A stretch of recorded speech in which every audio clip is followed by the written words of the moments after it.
It's Clobberin time!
I just love Clobberin time!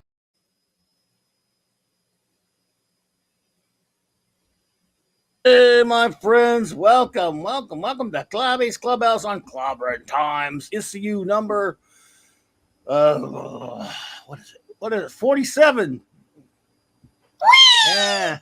And now it's official. Now it's official. Oh, welcome, dear friends, Clobberers and Clobberonimos all across the universe, or the Clobby'Verse. Yes, that's not egotistical at all, is it? Oh my goodness! Hello. What a night! What a night last night was. What a night tonight shall be. Good to see you all. Let's see here. I want to welcome, of course, the greatest first officer in the entire universe, our wonderful, lovely Commander Briggs. Thanks for being here tonight. I love you. I don't think I deserve that opening, though. You I'm do. rather average and sometimes less than average, but I do love you. I missed Inconceivable. everyone. And looking forward to talking shop as far as the geekdom and the nerddom goes this evening. Lots of interesting stuff to discuss. We shall. Indeed, ishness. And of course, he's a first officer. I mean, he's not a first officer. He never will be. I'm getting promoted? No. See, I just can't stick me down to the engine room. That's okay. Just kidding. In the engine room. Yep. He's the chief engineer. And although you never know, Wolfie might take his job one day.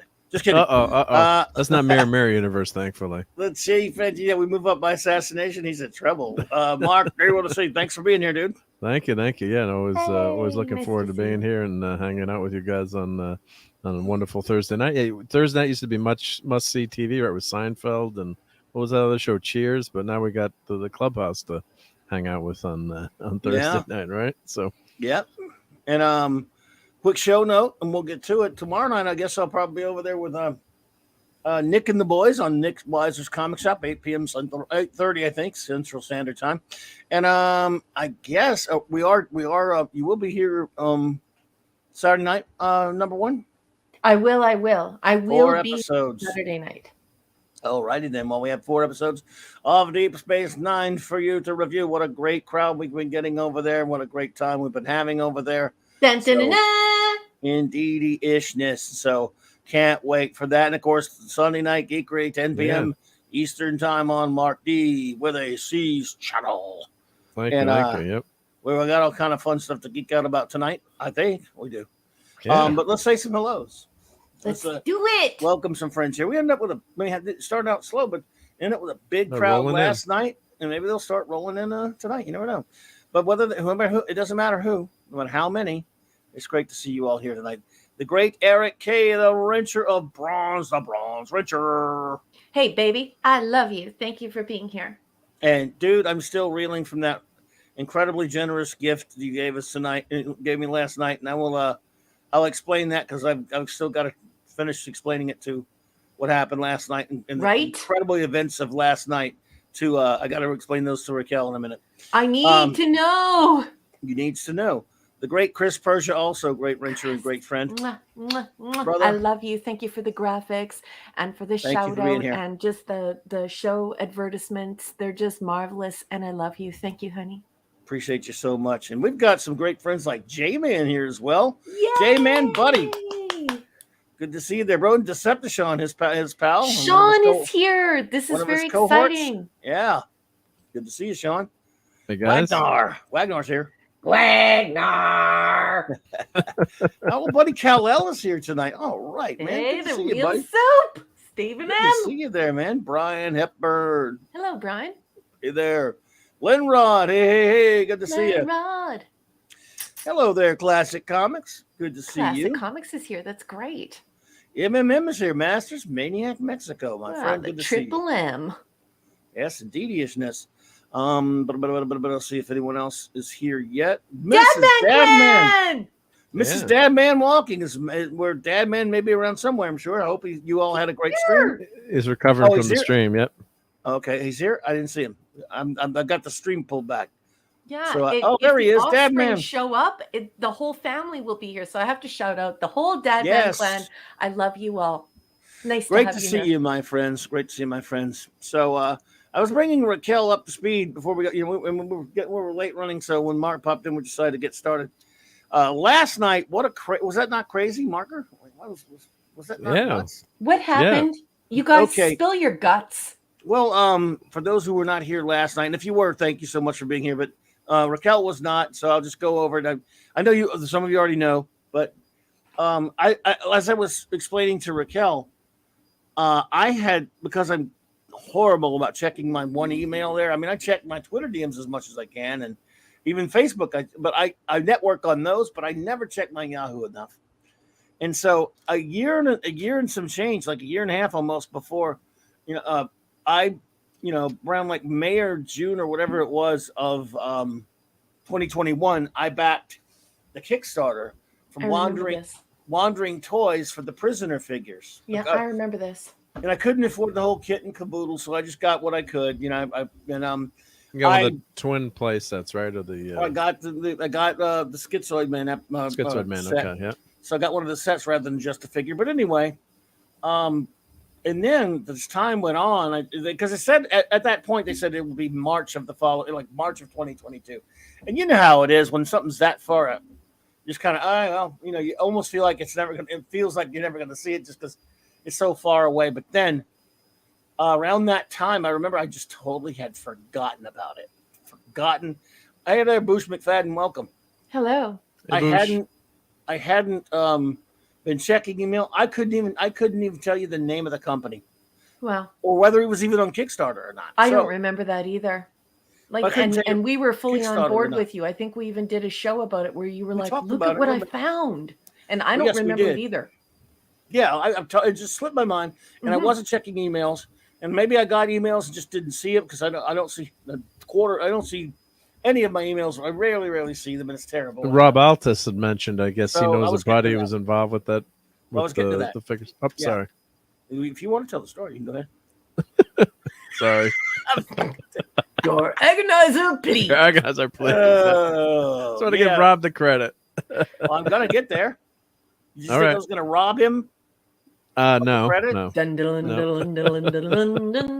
agonizer, please. No, Mr. Spock. Perfect. So, but see, then by the way, that jumped the gun. That doesn't fit the story yet. So, if you can call it. What do I know? See, that's why I'm the engineer, not the captain. Last night we were hey Cloud. It doesn't have the E on there, so I'm really confused how to say it. So Claude Saling. Hello there. However you say it, thank you for popping in. Hello. So last night, I don't even know how you can't help me on one thing, engineer. Do you remember how we even got to the topic? Because Well, that's because Rob Altus had mentioned that they were shipping on Big Bad Toys, and no, then when J-Man did that. or was it J-Man? Or was J-Man? Sorry. Apollonie's Minion. And the pepperoni. So of course, me trying to enable. He had to talk over. I forgot to wait. I forgot to wait for the drum roll. Yeah. So anyway, how did the topic come up though? I don't know how we were talking about the prison. I didn't know. I know now. We were talking about the prisoner. Yeah. The prisoner came up, and I showed this wonderful gift because there's no merch out there. I showed this wonderful gift that Purple Valkyrie gave me a good while back. And, I was we got to talk. Hey, Andy Masterson, good to see you, buddy. Andy. Great to see you. It was I who was checking Big Bad Toys. Yes. But I remember I was talking about this, and then somehow we got to the figure thing because I was talking about how there's just no merch at all. Then I think we started talking about the figures a little bit. And Big Bad Toys, by the way, they're just a toy distributor. They don't, I don't know how they ended up getting it, but he was saying that, was it J-Man was telling me they have it. And then Rob Altus was in there. He says he's friends with the gentleman who started the thing. And he said he's been telling me that they're about to be shipping and everything. So, and I was like, oh my God, I just totally forgot. So I go check my email thinking, oh no, I'm in trouble. But I go to my email and I searched emails and I found that there was some recent ones, and there was one as far back as August 17th that said, you're ready. You just got to go. Basically I paid for it so long ago. All I had to pay was the shipping now. Right. Oh my gosh. So I paid my shipping, right? This gets way better. And I paid my shipping. I'm just so excited. So they're going to be shipping soon. Even on the site, they got pictures of them. I was showing some pictures where they're putting them in boxes and all this stuff. And Big Bad Toys has some of the figures as well. So we were looking at the one on Big Bad Toys, which J-Man told us about. And I guess I kept talking about how, man, I'd like to get, certainly, we're looking at the prices. They weren't that bad. But I said, I just rightfully said I can't afford that kind of stuff now, whatever, blah, blah. And Mr. Eric K. Eric, I love you. He gave me a $50 super chat. Said, oh my God. Dude, you're too kind, dude. I can't believe you did that. That's exactly who that guy is, isn't he, Clobby? That is the guy. Like, what a great friend and what a caring and thoughtful person. I love you, Eric K. That's so Eric. Exciting. And so Clobby was obviously squirming. He felt awful and couldn't accept the gift, but you forced him anyways. So Eric K, on air, I'm sending millions of kisses for your whole handsome face because you forced Clobby. He did. He forced me to take it. So this is good. Could you find that Big Bad Toys? I had it ready to go. Ordered. Let's see. You do have it ready to go. Okay. First, I got. Let's see. Where's the? Boy, it's been so long since we watched these things, looked at these things. This is crazy. Yeah, it was a long time ago. I remember. And then didn't Paulie get people to give you like PayPal gifts a long time ago before you monetized and you were going crazy? You didn't want it. And people were trying to give you money towards, I'm guessing, was it these figures, or I can't remember now. It's been so long ago, but I just remember you complaining, hemming and hawing, like, don't give me anything, damn it. Yeah, I can't find them now with the pictures of, I can't find the pictures of the figures that I ordered now, but if you share my screen, I'll find your. I was trying to find the one that shows the boxes, the Kickstarter one, yeah. Oh, it shows that they're being shipped. Glorious. Okay, See, so what happened was, since I was able to order another one, thanks to Eric K, it was tough to pick, but I wanted the Arrival one figure. They don't have that, so I went with this one, Checkmate because I love Checkmate. It's a great episode. And there were a couple other ones to go to, but I didn't want to, couldn't spend too much. Hello there, Pleasant Valley Picker. Good to see you, man. Hello, BC. If you guys hear me clickety-clicking, I'm sorry, I'm not being rude. You know that I do not Google or do any of that nonsense while I'm on air. But I have to go and look at this big bad toy store and see if I can get something shipped to me. So please continue talking. It's in Wisconsin, we were told. So I don't know if you well, J-Man's getting it, I think. Jay, so you're getting it? Sean, are you getting it? I don't know if Sean's a Prisoner fan or not, but I know J-Man orders from Big Bad Toy. He's the one that told us about it. I love Jay. So I don't know. J-Man, cool. What's the scoop on that, J-Man? Do you order things from Big Bad Toys, or he'll let us know? Oh my gosh. Let's see, it's Ship International. Let's see if it. I mean, he'll tell us because he orders it. I mean, he's the one who told us Yep. about it. So I bet you they don't do. even They're a pretty big collect this company. kind of stuff, but oh my goodness, like this is The Prisoner, and you know Yeah, look at how all these rare The sets. Prisoner stuff is. see, they don't have. Yeah, there's no. I wanted to get. I struggled with what I wanted to get. See, the one I got What from did the you get? Kickstarter. He said he orders from there. I got Schizoid Man. I love Free for All. That's a great. I almost got this one, but Yeah. if you can find Schizoid Man, now I didn't get Schizoid Man from them. I backed that on Kickstarter, but on on here I got the. Yeah, that's the one I ordered from Kickstarter Okay. because it had him in the white. You had Curtis in the white coat, his doppelganger. I remember we talked Yes. about this, and you were like, "This is the. What do you think?" And we all talked about it. And you're like, "I'm going to pull the trigger on this one." So I remember this. Yeah. So what else is there? Well, there are a bunch of. We'll see. I guess we can have to. Oh, go to Club, you got to Kickstarter show us. This is terrific. We have to go to the Kickstarter to see them all because there's one. I got the Kickstarter lined Go, up. Big too, Bad so- Toys doesn't have the one I would have chosen. Mhm. So I'm fine with Checkmate. That's a great one. That's Checkmate one is there, a great too. episode, though. It's great.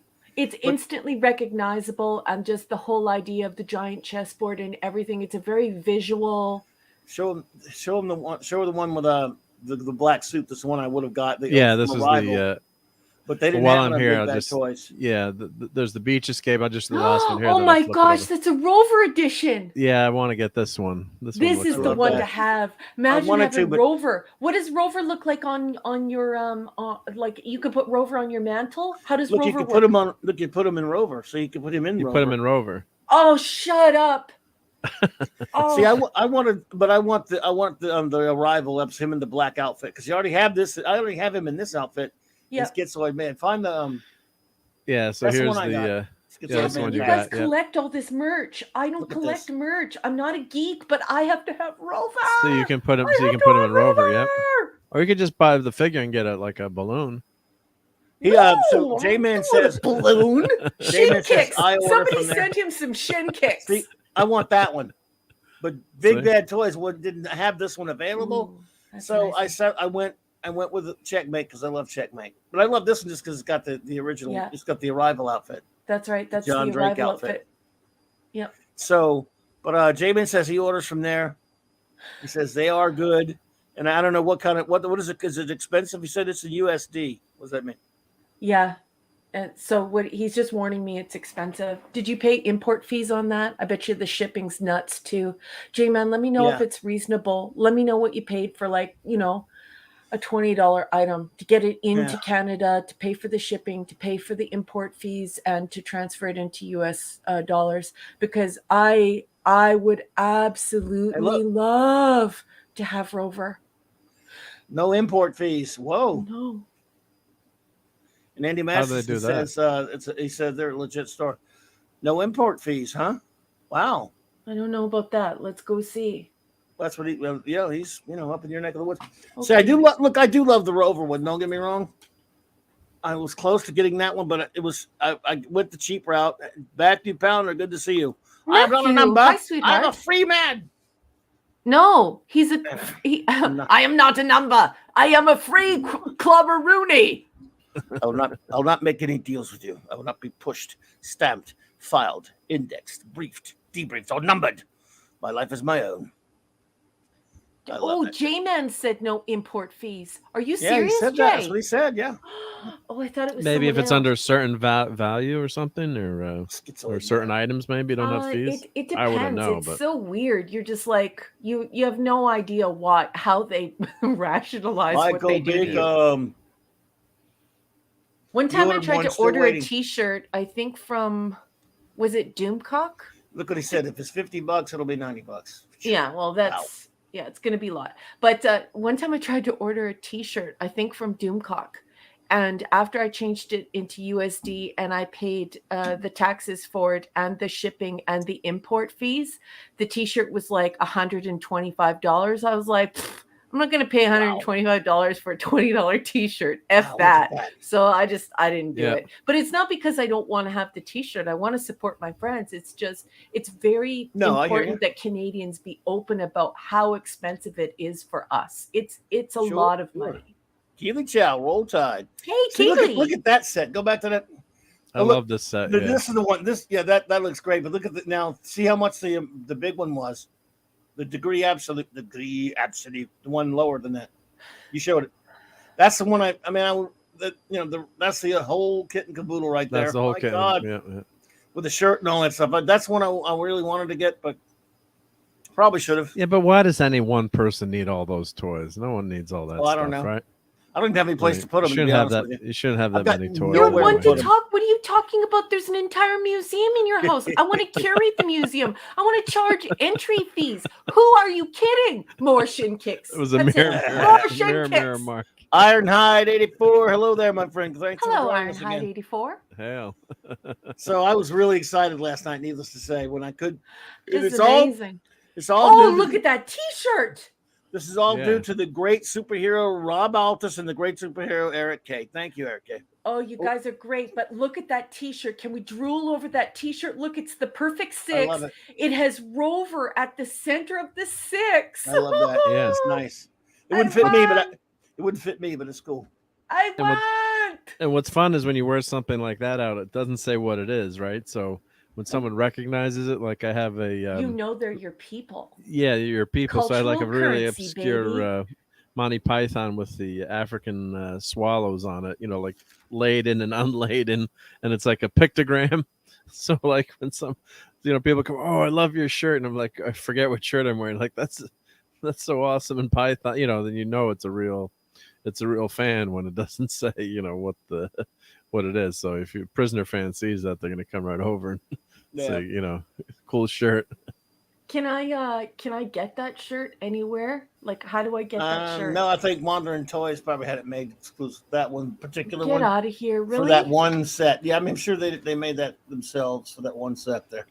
Yeah, this was the ultimate. I would think. Ultimate pledge. Yep. Can you check? Can we look around and check? Because I'm serious. I'd probably wear that T-shirt for at least 3 days without washing it. I'm guessing since this is with that toy set, I'm just guessing that it would be, Yeah, this is the degree absolute all-in level. Yep. I don't know if we could go search for prisoner T-shirts, but and then it's better if we exclusive do that. Officially licensed prisoner T-shirt. Yeah, see, it's better if we do this because, like Eric said, Clobby has a museum, but he won't let anyone in it because it's his Wesley museum, and then everyone will know he has a Wesley shrine. Eric, you better duck. Eric, duck now, honey, duck. Yeah, man, Eric. On the one hand, he helps me, then the other hand. Yeah. Well, so it's let's see here. And everything was unlocked, so they got a penny for it. So yeah, 6 inch. That's nice. 3.7 inch figures. Would love multiple play sets for the 3.75. Yes. Oh man, that would just be incredible. This is amazing stuff. This is totally amazing stuff. You can get an inflatable this one rover has an now. Inflatable Michael rover. Beacom including Naz and Gary about of course they did. Those rich guys ordered the big ones, the big set. I'm with it. I don't blame them one bit. I mean, that is incredible. We're just a tiny channel filled with broke people. Yeah, but I just had to have something. I got something there. Well, now I want that T-shirt. Look at that display. Oh my God, man. So that came with the degree absolute level. Of course. Of course it did. Look how cool that is. Yeah. That's the sexiest prisoner shirt I've ever seen. Of course, that's something like Andy Masterson can make in his sleep, I'm sure. Not that it's easy, but that's Andy just so that adds so much to your figure display too. If you're a big fan, I guess they've got pegs. Looks like they got foot pegs for 3 figures. Oh, J-Man's got to go. He says, "Okay, I got to go. Early day. Good night. Good night, buddy. Good night, Jay. Good night, J-Man. Tell your wife we said hello. Appreciate you, buddy. Please follow Jay and buy his stuff on Amazon. He's Please. an author and his wife is a poet. Please support them because they're really great people. And he has a great channel. Yeah, he's fun to hang out with. Jay, I find he's very geeky. Like he knows lots of stuff about merchandise and lots of different things about different things. And Sean, I find very nerdy. So like when I'm over there, I love their company. They're like two of the funnest people on the internet. I love both of them so much. If you have a chance to go over and watch Sean and Jay, go do it. Those guys are a riot. Indeedishness. Excuse me.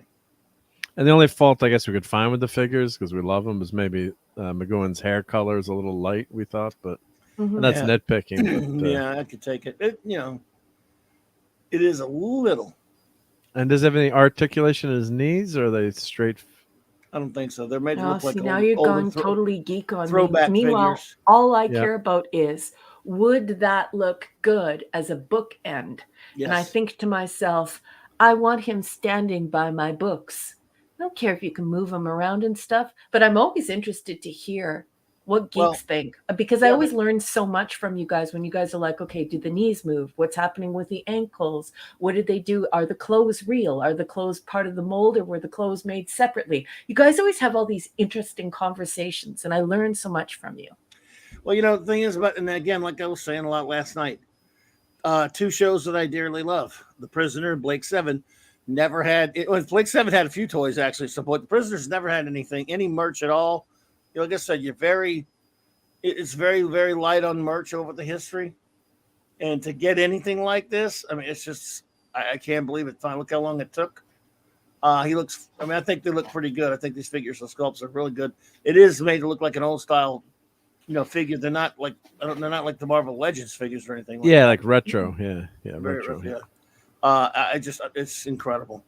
Like I said, our buddy Andy Masterson made one like a 1/6 one for Doomcock, which is pretty incredible. So Andy's ridiculously talented. yes, Andy's indeed. work is really good. Have you seen Andy's Doomcock? Look who's here. Whom? Oh yeah, I've seen. Oh, he's done Doomcock. He's done them all. Andy's the maker. Yeah, that Andy's picture was the great. amazing. Masterson Yeah. Hungry master Boy's for here. sure. Hungry boy, Hey, hungry boy. hungry Did you for sleep a Clobby today? Clubhouse sandwich on rye.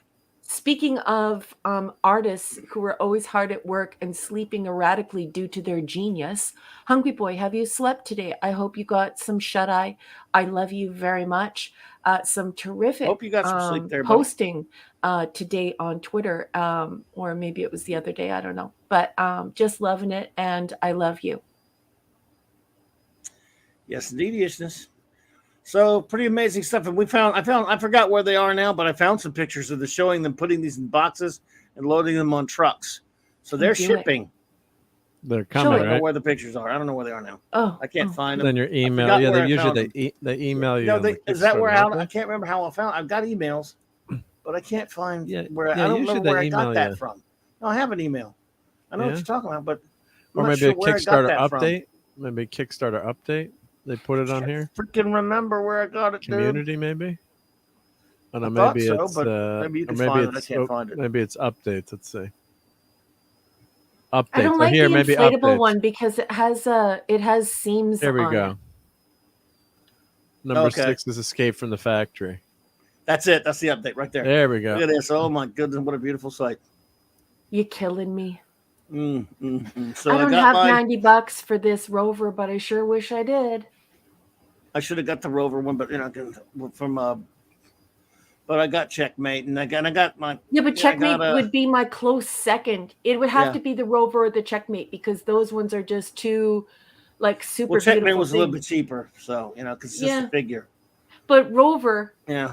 like I went Rover cheap. is for me. Rover Oh, it's isn't great, yeah. a geeky. For me, like Rover is like you could put that definitely like in your front room, like in your living room, not even in your entertaining room, like your your TV room, because it looks so amazing with him inside the Rover. Imagine him being a little bookend. It's just just classic for your sci-fi shelf. But yeah, it's too rich for my blood at this time, unfortunately. Still, it's pretty cool. Yeah, And, because I was at a pool party about a month ago, and they had these big white globes, and I think I sent you and Mike a picture, like look what happened. We've been attacked. and like I was making prisoner jokes, and no one at the party got it. Oh no! But like the big white balls in the pool, like coming after you. With Rover lights in was 'em. his original idea for Rover was going to be like a little Volkswagen painter. It was going to be on wheels, and it was like this Volkswagen thing. He was going to make a little car. They filmed some stuff with it. Yeah. It just didn't work, and they said he just looked up and he saw one of those weather balloon things, and it just inspired him. It's incredible. And Hungry Boy's saying, Rover was a delicious conceptual horror for sci-fi or in sci-fi. And I Yes. totally agree. And the great thing is it's exactly how I like to kill people in my stories if people have to die. It's horror, With the but balloon? there's no gore. There's no like terrorizing people. You know what I mean? It's the perfect type of almost gothic horror. So yeah, I absolutely love the entire idea of Rover. I think it is genius, and I don't think that that's hyperbole. It is a stroke of genius. I love Rover. I love the scene in Free for All with his Rover cult, the Rover cult, the Rover worshippers. Like, that was such a crazy scene. Yeah. I just love it. Look at that, man! Oh my goodness. There's some That must be sexy in going a on. box, and Lenrod says you kill them with a balloon. No, honey. You need to read my stuff, and you'll see. It's like if To be Edgar fair, that's Allan what I Poe, said too. So if Edgar Allan Poe had a baby with Gene Roddenberry, that's the kind of way that I like to write. I like a little macabre. I like a little gothic fear there, but I don't like explicit gore, blood, and violence and stuff like that. I'm not into that. they had those for like when This I is was nice. when I was finishing my order. They had those, but I was being a cheap ass. It was $4, so I didn't get one. I should have got it. What That's not a bad price actually, but are those Uh, coasters? No, That's that's for the the stand pic- for the figures. see with the foot pegs on them. Should have got them. Yeah. I could 3D Do you print remember that. when Mark said that he could make those? I Look at did that. actually print some Woo! stuff for it. Yep. I did print a few of them. They're still in my box. Where Like that. to go? Yep. Well, yeah, it wouldn't come out as nice probably with the, but I did Oh, no, print don't worry about that. a few things. Yeah. Hungry Boy, your Some prisoner painting things, is yep. gorgeous. Your painting is absolutely gorgeous. It totally blows me away. And I cannot believe that you did that Goodness, for look me. at that. Yep. See, I wanted that one. Wow. Oh, really. that is the nice one. But Big Bad Toys didn't have that one for some reason. I don't know why. Damn it. If they did, I'd have got that one. Well, But maybe checkmates are they'll great. I love maybe they'll checkmates. add it later. Yep. I love you, Sean. Make a great. Yeah, it would. It would. It yes. would, right? Yeah.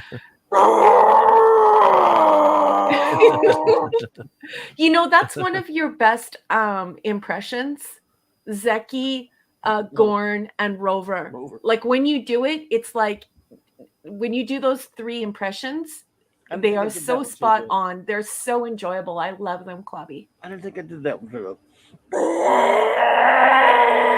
don't know. 'Cause it needs work, but thank you. No, I think it sounds different to you because of the effect the mic makes with your mouth, and just it sounds so good on the other end of the mic. I love it. I love it. Yeah, Rover. Oh, thank you. Rover is one of the several things that makes me believe that the village is actually run by non-terrestrial forces. I love when he first sees it in the rival and goes, "What was that?" And of course, number 2, that would be telling. Man, Rover's just Amazing show. And Michael Beacom, please say hello to Cassandra. It is so good to see Yes, you. I hello, love Cassandra. you, Beacums. Hello. I need this T-shirt in my life. I'm just trying to see if they had I this. need Just this submitted the T-shirt order, but I don't know in if my it's. life. Oh, that's a Whoa, cool look at shirt that. too. Oh, like I that. want that one too. nice. But I want the first one. First one's more subtle. I mean, they're I both don't think awesome, they're going but to sell that one other than for the people who bought the big That's bundle mean. thingy, the butthole. I wonder if you go to Teespring, do they have? They must have some prisoner shirts. But right? I've got one. I got one from T Public once. It was not in the great. They could have done better ones. They have some on there, yeah. And I had an old one from way back. But yes, sir. Oh, Right, and they're gonna have. Linrod? The penny farthing. And they're Linrod's gonna like, have, ooh, that shirt is boss. I love it. They're gonna have Wave 2 figures coming. How What? about Wave 2 What? T-shirts and Prisoner let me Wave have 2 one? figures. It's not just geeks that like What, The Prisoner. what? Nerds like The Prisoner as well. Well- I want my T-shirt, and I want it now. Bangs I'll- on table with goblet. Bangs on definitely get a table wave with too. goblet. There's gonna be a wave 2. Oh my goodness. Yeah. So you I know, wonder who should've- they'll have from wave 2. Yeah. Wow. Man, now I keep thinking, you know, if I just had bitten the bullet and got the whole damn thing last year. Yeah, I but you should couldn't have. afford it. Yeah, Don't beat yourself probably up could over have. it. I probably could have survived it barely. I don't know. At the time, better off than now. But see, that's what I'm saying. I paid for it so long ago. All I had to pay when I finished Now it's it like out, it's free, I right? just paid. No, yeah, right. All I had to do now, you know, when I did that last night was just pay the shipping because I already paid for the thing. Yep. You know, back when I backed it. So. Yep.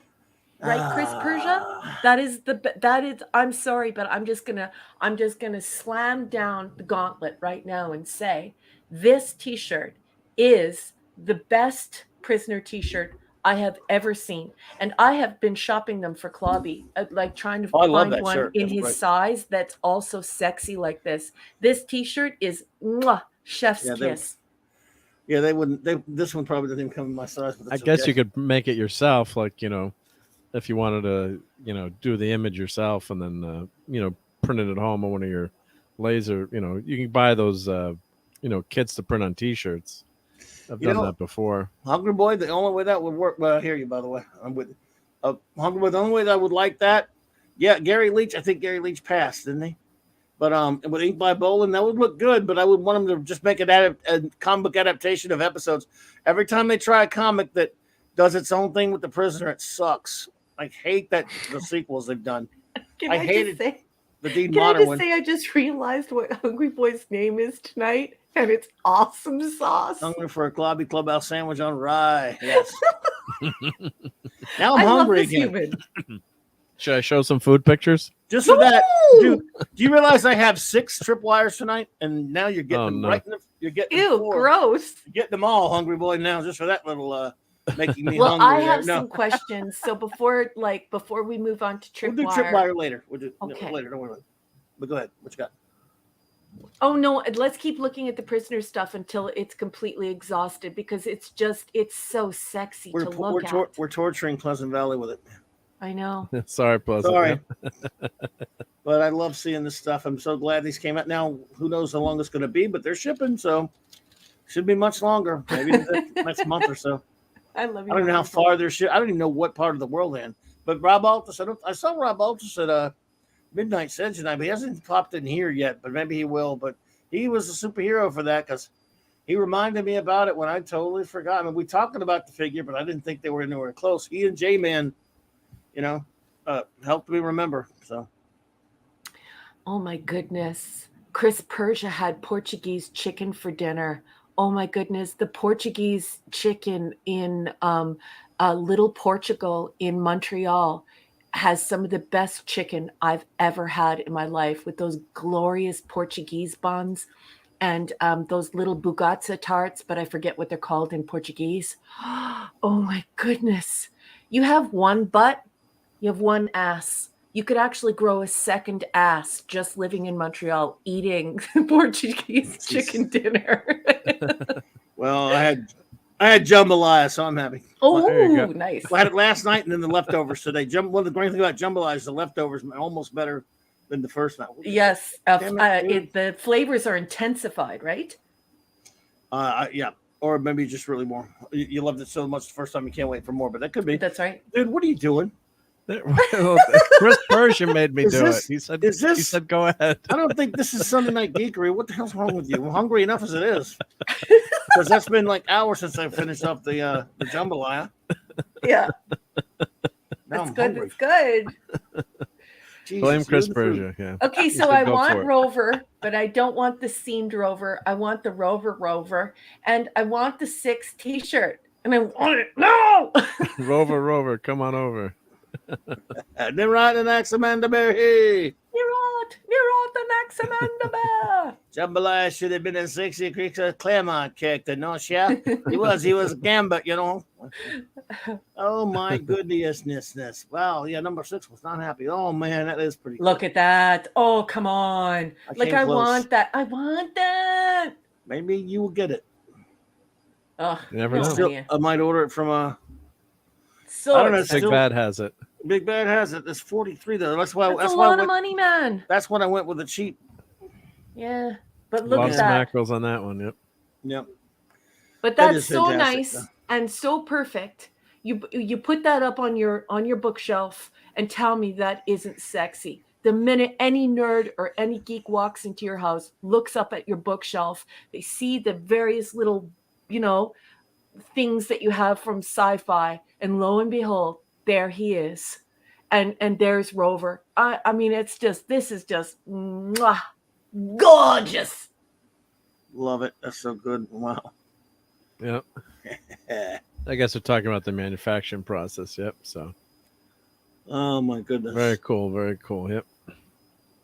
Gorgeous. That's what we're telling.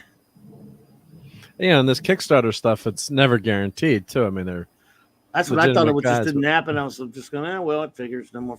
Yeah, but figures, get it? you said that Yeah. from the beginning. I remember when I you did. I first didn't believe brought it. us here, you were like, nobody's ever Pertwee? done anything like this before, and if it doesn't go Hey. through, I'll be heartbroken. But isn't this a Right. wonderful idea? I'm so. Oh yeah. Imagine if they do this number 2. I have a John Pertwee Doctor Who figure. The great man right there. I love him. But they're talking about Wave 2, what they'd want to do. What are they gonna do? Well, Every number 2. Oh my God. Our dream number 2 guest cast. Leo McKern. Yes, I would have that. Oh my God, Leo McKern, of course, from Chimes of Big Ben and Once Upon a Time and Fallout. Maybe I should try watching Joanna old Lumley. school Doctor Who. The last time I tried to watch Doctor Who, it was in black and white. Yes, it was. And I was like, I'm not sure. Oh, Terrence. Well, I mean, it's clunky at first. I suggest starting. I know you don't like starting anywhere but a beginning, but I'd start with John Pertwee or Tom Baker, one of them, and you can always backtrack later because see, and here's why it wouldn't be a big bad thing for you, because the first 2 Doctors, who I love, by the way, most of their episodes are destroyed, or gigantic chunks of them are gone. They have to put the pieces back, the few that are complete episodes. Yeah. So if you start where it's complete, start with like John Pertwee's 3rd Doctor. And then, or you can start at Tom Baker. That's where most of us started. But then, if you like it, and if you don't like it, then you don't lose anything. If you like it, then you go back later. If you do, just listen to me. I'll tell you. Okay. What about starting in the 2005 with no. Some people, younger people, yes, but yeah, Raquel wouldn't mind Raquel's the special not like effects. that. She's not the kind of person. You're not normal. Yeah. Or there's some people. What he means by that, Raquel, is some people. Look, the 2005 relaunch of it after the 16-year hiatus, it was really good for a good while. So it was a good show and had a very high budget. It looked good, and that's the way that you get a lot of the younger people will only watch that because of the low budget of the old show. And a lot of people go, I can't watch that. It's crappy. It's an HD, Blake 7, Well, Doctor Who has Blake 7's level budgets, Yeah. which is no budget at all. Yeah. But I love me some Doctor Who. I miss it. And I love this, the Schizoid Man. Can you guys hear the massive thunderstorm here? Oh, shit. Is that what that was? That's what that is. It's beautiful, hey? All of my plants are getting a free watering. Yay for free watering! Michael Bacon sent me something. I'm going to go check, Michael. Did you say check my email? Oh, okay. Email, yep. I know you sent me something the other day. And I saved it. Like I said, this is what got me in trouble with these figures. Oh, those are the ones I ordered. Oh my God, that looks great, doesn't it? Those look great. Yep. See, I love this episode. I don't know, it's not one of the one that counts, as McGowan called it, but I love it. It's a great episode. He counted. He said it wasn't Mira and Doppelganger was in there. Oh man, I had that. Greatness. I got that. That's so beautiful. Look at that. That is beautiful. I love Checkmate. Yeah, Checkmate's a great episode. Oh man, if they do all the number 2s, that would be fantastic. Beautiful, beautiful. Oh, there he is. He sent it. Okay. I see what you're saying. I will show that in a minute.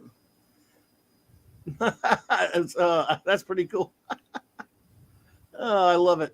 We'll show that in a second. There, the Michael. Shoes are right too, which is cool. What you got? The color of the shoe. Yeah, it's nice details on. I love Free for All too.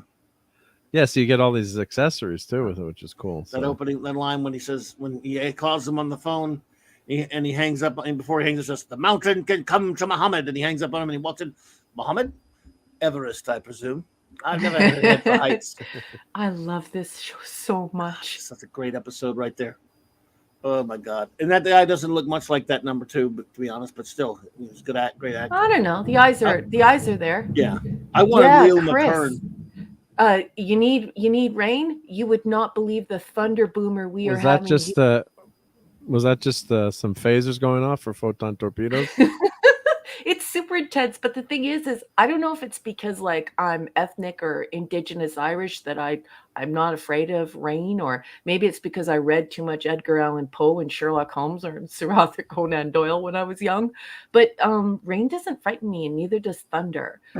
When it's like this, late in the fall, or early fall, I just think it's beautiful. By the way, Hungry Boy, I would do my Leo McKern's number 2 for you, but it would be too loud. Everyone's ears would be blasting. But I can do it. Watch your ears, okay? Guard your ears, right? Okay, honey. You really are the limit, number 6. Oh, that's pretty good. I love him. Bad. That's a most not bad. extraordinary thing happened to me on my way here. Yeah. Yes. You'll be back! Whimpering, if you have so much as a bad dream, you will come whimpering to tell it to me. Oh. Oh, Mrs. Stagman is leaving. Good night, Good night, Mrs. I probably scared him with the yelling. Sorry about Mrs. Stagman. I yelled. Thank you so much for joining us. We love you very much. Please send our best to the offspring. And yeah, thanks for supporting us and keeping us company. Good night, sweet lady. Good night there. You really are the limit, number 6.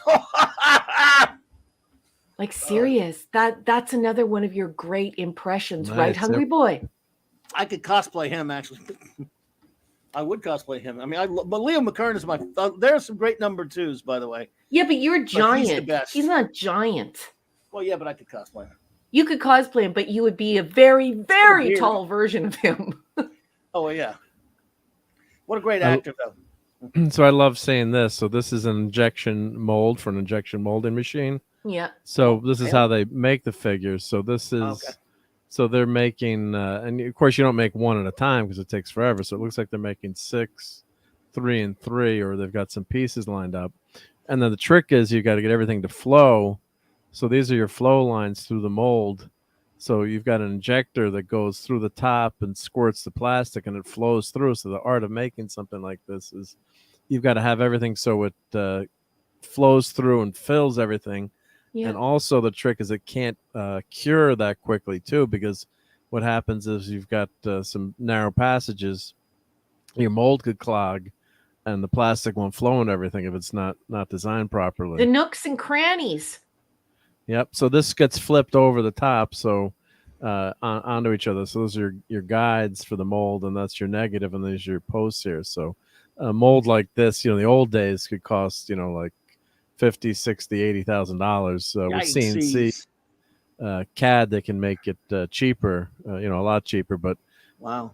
But then you've got to also a lot of times you end up, if something goes wrong, you EDM, which is I know EDM.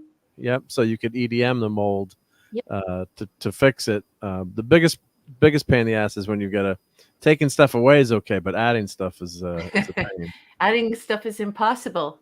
Yeah. So here's. I suppose you could weld it, but I mean, how many welders are that accurate? I mean, you literally have to just remachine it. Well, they have a tool and die, expert tool and die maker, but it's real precision. It is stuff, and so these are inserts. They actually machine these parts. This part is an insert, probably CNC machined, and it's fitting into the tool. My husband programs these and makes these. So very only cool like $1 million parts for oil and gas and other types of industry. Wow. But that's why it's so expensive to make toys. So we actually, in our shop, we had a prototype injection mold machine, and when we had it, I should have made some like custom action figures. But you've got to machine the mold, and then we did it for like small run production. But then you could make something custom injection molded. But it's not it's not easy to get the damn thing to work. I mean, well, ours is a prototyping machine, but when you design something, that's why it's so expensive. You have to keep going back to the drawing board when, things like say the finger, just to get the finger to come out perfectly each time, you got to have all that material's got to flow down there. Otherwise, it could, and the it legs can't dry out before Yeah. the thicker material that that readily accepts the liquid. Yep. So you've got to maybe have the material come here first and then go that way. But there's all those little things that you don't. And we get a mold. It's very basic. A mold class. And so we learned all the different levels of how molds are made. And I think he only did it so that when he talked to me about work, I would understand what he was saying. Hey, Cardi. Fun. Cardinal Slim, what's up, buddy?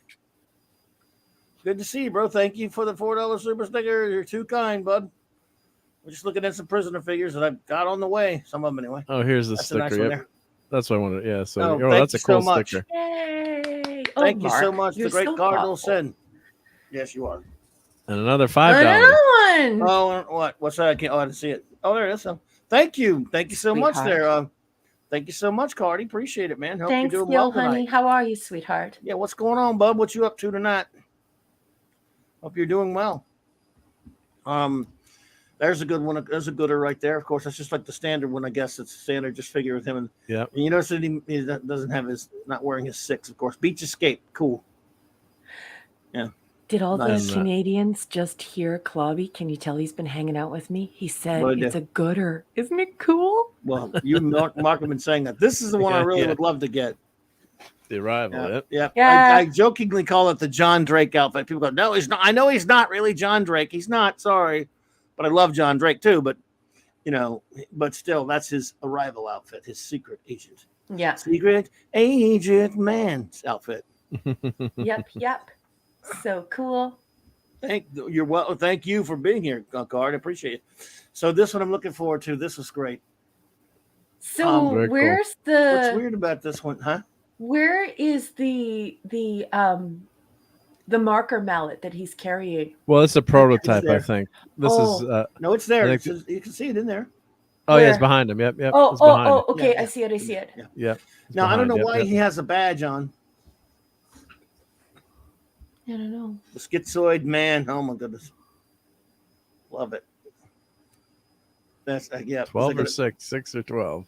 6. There. This is. Oh God, I can't wait to get this. Yep. Oh wow. Hamlet, Act 1, Scene 4. That's a good choice too, because you got this. You can fence with them, and you got the dueling pistols. So. Yes. Cool accessories. Your boy is dedicated to his work. You should have practiced more. Number 6 is right-handed, old boy. Hey, Larry. Larry's here. Larry. Hi. Mwah, mwah. Cardinal Sin, I backed. This was a Kickstarter that I backed about over a year and a half ago that's finally starting to ship. But you could also get them from a site called Big Bad Toys. Not all of them, but most of them are on there. And they're shipping soon from there as well. They're already shipping it out for I backed this one you're looking at right here from Schizoid Man. I couldn't afford all the ones they had, the big bundle, but I backed this one. And Big Bad Toys is selling some individually, not all. And I went on there yesterday and ordered. There's the link in the chat right there, and ordered that Checkmate figure. So yeah, the Schizoid Man set is cherry. Oh, look at that! It's cherry. Oh, nice with the hall there. Yeah. Yeah. It's cherry. Wow. I love it. I guess it was tough to choose between this and Fallout. I'm not Fallout. I wish they do a Fallout when they probably will. Free for all. Mm-hmm. Let's see. We all know he is Sean. What's that? Yes, free for. I love that too. Free for all. Unlike me, many of you have accepted your imprisonment and will die here like rotten cabbages. I love the scene when he goes into that court down into the below. Where'd you get this nest of Taylor's dummies? Is this what they did to you before they got what they were after? Let's see. Are those the Well, no, he phones? is. Oh yeah, they got Yes. the phones. Yeah, Look, they got Those the are the phones, phones for free for all. Can I see the phones? Do they, Yeah, it's they kind of don't, zoom Look in. at how Yep. accurate The the different phones colors. look. Yep. they ought to have number two's chair. They'll probably do that next. They have number two's chair? No, but I'm saying they're going to supposedly do all the number twos or something. Well, They're going to that have was to a. do the chair. Oh, They're wow. talking wave too, so you never know what you'll get. But I bet you those phones fit in their hands. Well, these sets that the set I backed card that was a $60 one, and on the website they're a little bit more than that. Oh, look at that! And on the website they're slightly more. A normal, just one in card figure, it's like about $27. So they got various prices and stuff. So yeah, you bought them all, you run your back. Now, not all of them. There's the Big Bad Toys site right there, card. Yeah. Cardi. So here's the overview Cardi, of the look. prices. Yep. Look at the Rover edition. Yeah, I'll go to the Rover. Are you one, yep. still Rover here, Editions, honey? He's there, I think. Gil, That's beautiful right there. come back to the computer or to your TV, honey. You have to see this. It's beautiful. They have another one of Rover, but he has seams. Hey, Mr. Angel. Good to Hello, see you, Chef. buddy. Pleasant Valley. I love Free for All. Free for all. Yes. Great. Vote for me, vote for me, vote for me, and I shall be ever so happy. I'm sorry. Cardi, do you see this? He's like, yes, Raquel, I see. Honey, look at this. And can you show Cardi the t-shirt? Sure. Let's go get to that T-shirt. I like Yep, that cup. The cup cup's is really nice. nice. That was another Except for add-on too. That mug there. It's got some distressing though. They should put it in the middle instead of putting it on the lip. Let's see that sexy t-shirt. Oh, that t-shirt Finally, just another makes cool me comic book graphic novel project to help bring. What the hell's that mean? I don't know what that is. Oh, it was an ad probably for another Kickstarter. That's what it was. Okay, yeah. Okay, we So gotta let's show see. him We'll this. go to the, I'm He scrolling sees it. quickly. Cardi Sorry, sees it. people. Oh, yeah. Oh, that wrote. Yeah, the Rover Mr. one is Angel, I good. warn you right now, sweetheart. I know you have a cute hearing and a very good sound system.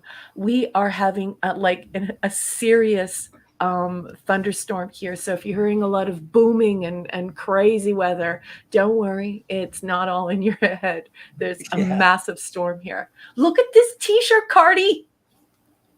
Look at that shirt, boy. That's greatness. Let me see if I can find the. That's the best. That's the best prisoner t-shirt ever made. I love it. I think Yeah, it the was- 6 Rover with him standing there. Come on. No, it's great. It's perfection. I think I it was love, this love, one. love it. Oh, Larry It showed wants the to. shirt. We're on Kickstarter. It's Kickstarter. Larry. So yeah, the Kickstarter's closed. So Yeah, the Kickstarter's closed, but you can get like I said, they have some toy distributors. Like I guess they're obviously I didn't know they were. Oh, Joanna Lumley. Joanna Lovely. Lumley and Lovely. Oh, I thought you said Yes. Lovely. Well, she is. Freudian slip. No, I said Lumley, but he did. That's Oh, great. there. Okay, so the There's Yeah, my checkmate. and the one with the shirt. There was an update that had the shirts in it. So I'm trying to find out which. that I can't remember those which one that shirts was. were. Those shirts are. Whoever gets those shirts, they're pretty darn lucky. They only come with the degree absolute set. Yeah, with Heartbreaking. one. Yep. I mean, Where is I don't know if it only, but I think that's probably what they did. Yeah, that's really sad. Probably. So, I would buy that t-shirt. Hey, Bill. I would wear it for 3 days, and I wouldn't would even too. be embarrassed. I mean, I would bath every day, but I would put it back on every day for 3 days. Hi, Jill. Jill and Max Redstone, what's up, my friend? Maximum Redstone. Maximum. Love Maximum, yes. My goodness, I should have taken the Bitten the shot. bullet God, I should have done a better job of enabling you. I I apologize. should have got the whole damn thing it's a year and a half ago. I could have survived it. At the time, you don't look that forward into the. I mean, don't know. now, see, like, no, right now I couldn't do it. At that time, I could have got away with it, but I probably thought they were going to just charge you more at the time. I don't know. I didn't Oliver wanna risk that Belamonte's much money. here. Oliver I think- Belamonte, There we hey go. there. thing is that you would have received this outstanding, glorious, epic, Yeah, but it wouldn't have fit me. T-shirt. Actually, I would have got your size so I could give it to you. Oh, honey, I love you. But Hey, you would Donnie have had Pearson. you would have had the inflatable rover. You don't want the I'd have inflatable had it rover. all. I would have had it all. Donnie Pearson, good to see Donnie you. Pearson. Oliver says our axes. Which toy company made the better ST merchandise aluminum model toys? Mego, Milton Bradley, Playmates, Playmobil, McFarlane. I like Playmates SF toys. I don't know which made the best. They all made some good stuff, I guess. Did they not? I mean, I got a Star Trek item to show you next, but I would say probably Playmates did a great job, but of course now you've got Diamond Select upping it a notch, and of course you've got I've got the replica wand company communicator, and they're also coming out with the tricorder, which Raquel was basically crying over on screen when she saw that. So I got to check when that's coming. I haven't heard anything lately on that. Diamond Select. I always say selects. Diamond Select for me is my solid answer because I'm not a geek. I'm a nerd. And so when I'm looking at this stuff, I'm not like Mark or even like Clobby. Like, Clobby used to have quite a collection before.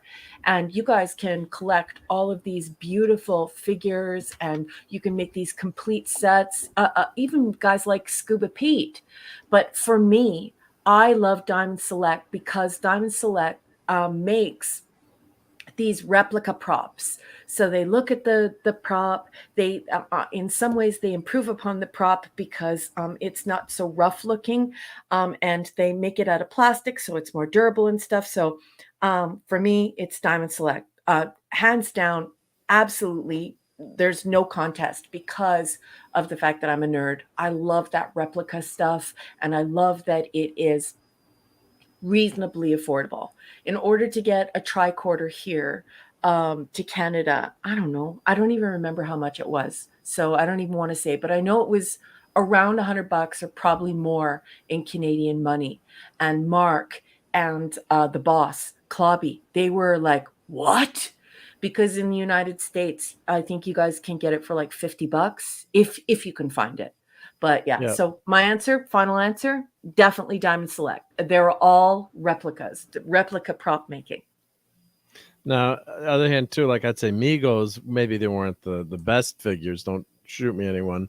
But I had probably the most fun playing with those as a kid, and you used your imagination. And the sculpts are pretty damn good on the Migo, too. But, I mean, they're not – it's a different kind of toy, too. It's and, of course, Playmates, when they came out with the next-gen figures for Star Trek, that was awesome. And then they started going back and doing the original cast, which was amazing. You had very few figures for Star Trek: The Motion Picture, which I wish I had gotten some of those, and that Enterprise play set, which is $1 bazillion now. And there was also a light up Enterprise, and then of course they didn't make Wrath of Khan toys because the motion picture toys didn't sell. And of course Playmobil, I've got that hanging over my head right now. So it's all kind of what you like. And of course, then they've got the McFarlane line, which I've got a lot of those, which are much more realistic. Mark, circling back on what I just said. You hear this, folks? This is Mark. Meet Mark's addiction. Mark will collect everything from that window, right? So this is where you're starting to hear what an amazing expert he is, because he could talk about this all day, just like Scuba Pete. So that's why he likes all that stuff. So if you're a geek and you like to have a variety of the different toys, and you like to have a variety of the different models and things like that, and you love collecting the whole IP, I mean, you're basically going to like all of them. But I do have to say, Diamond Select, they do the replicas. Those are more like for the people who aren't as hardcore, definitely people who are not geeks. And they're reasonable. They do I wish they were a little bit better quality? I do. But as far as replica prop making goes, good, And the great The thing ships is are really good. The Diamond Select ships are better than the yeah, Playmate they're ships, wonderful. yeah. But the thing is if you buy the Diamond Select replica props, you can use them in cosplay. Yeah. And you're using licensed stuff, and it looks so gorgeous when you're at a con and you're walking around and you have an actual working tricorder, or you have an actual working communicator, or or even a Delta. If you have a working Delta or something that looks identical to Onset, it's really cool to have. Pretty close, yeah. Yeah, so exactly like what Mark just said. I guess we're both saying the exact same thing because we're ridiculous and good friends. Yeah. But if you want to choose by your own taste, and don't worry what anyone thinks. And also consider what you want to do with it. Is this something you want to display? Is this something you want to collect? Or is this something you want to use? Yep. I had, before we moved to the Trek thing. Yes, Yep. sir. I want to show something that Michael Bakem sent me that's Awesome. prisoner related. Then we'll move to Trek if you don't mind. Yes, sir. Of course, yeah. 1 second. Because Michael Bakem was nice enough to send this to me. This is a mock-up of a prisoner game that never really happened. But what? God, I love the Beacons. Can you guys see it? Not yet, honey. It's loading. There you go. There you go. Oh, get out of here. Thank you, Get Michael out of Bakem, for here. that. That's so sweet. Escape. Ages everyone except what? Unmutuals? What? Right, Yes. This is ridiculous. This is great. I love the cutout figure of yeah. Patrick I love the McGowan. cutout figure. I love that he's in a little stand and you can make him walk over, and he could kick Rover right off the table. Just boom. That's great. Thank you, Michael Bakem. That was very cool. That's fun. So now, sorry about that. And then add you back. Yeah, Michael Bakem. Thank you, I Michael. do think the Wand Company is the ultimate in sexy, the ultimate status symbol, the ultimate. Like, it's beautiful, but it's so far out of my budget. So I just watch Mark collect it and I weep. So this is going to set me back something if I eventually decide to get this, because I've got the Enterprise, which you guys have seen. Of course, I've been showing that. So, but I mean, this is going to match up. So this is just too cool. Oh, so we're showing this last night. So Scuba Pete's here. Scuba there. Hey. Speaking of toys, the Professor of Pun. Hello. Good evening. Did you say Scuba Pete 3 times quickly and he appeared? Yes, I did. That's I right. did. Kiss Leslie's face for me. And did your package get there yet? I got you something fun. Oh, and you can hang it from the ceiling. Oh, but let's go back to the parts. Space. I'm sorry. I pay so much attention to the people in the chat that sometimes I get lost in Scotty. What we're talking about. Also, Scotty's here. Hey, Scotty. Hey, Scotty. Can we go back to the Sure. Yep. The parts? We'll keep going, drooling over this. Because those parts. The parts. Well, I'll zoom in. So here's number 1 picture. Yep. I don't know how a whale's going to fit in there, though. Well, what if I gave you the recipe for plexiglass? Yeah, transparent aluminum. Transparent aluminum. Hello, computer. So you get Kruge, Maltz, Kirk, Spock, Klingon. No David, no... Joey Chew. By the way, you can leave that out there, but I found a better way that people can see this really quick since I was doing it. So you see the whole thing. This is... Oh, Rover gives chase. There we go. This is orgasmic. I need this in my life. How is this? Real. Hide the plans in All number right, 6. somebody on Kickstarter, make this, please. Please. Thank you again for that. The great Michael Bakem. I love that Village Games too, right? Yep. Speaking of amazing wives that are like bona fide geeks in their own right, like super geeks, epic geeks, Leslie says hello. Hey, Leslie. That's Mrs. Scuba Pete. Mrs. Scuba Pete. I think he's Mrs. Scuba Pete and she's the boss. No. Transparent aluminum is a real thing now. Yeah. Well, Now, of course Madeline. it is. So is Velcro. Come on, Lenrod. Yes, Keep there up, you keep go. up. That's all the stuff you get with it. Nice.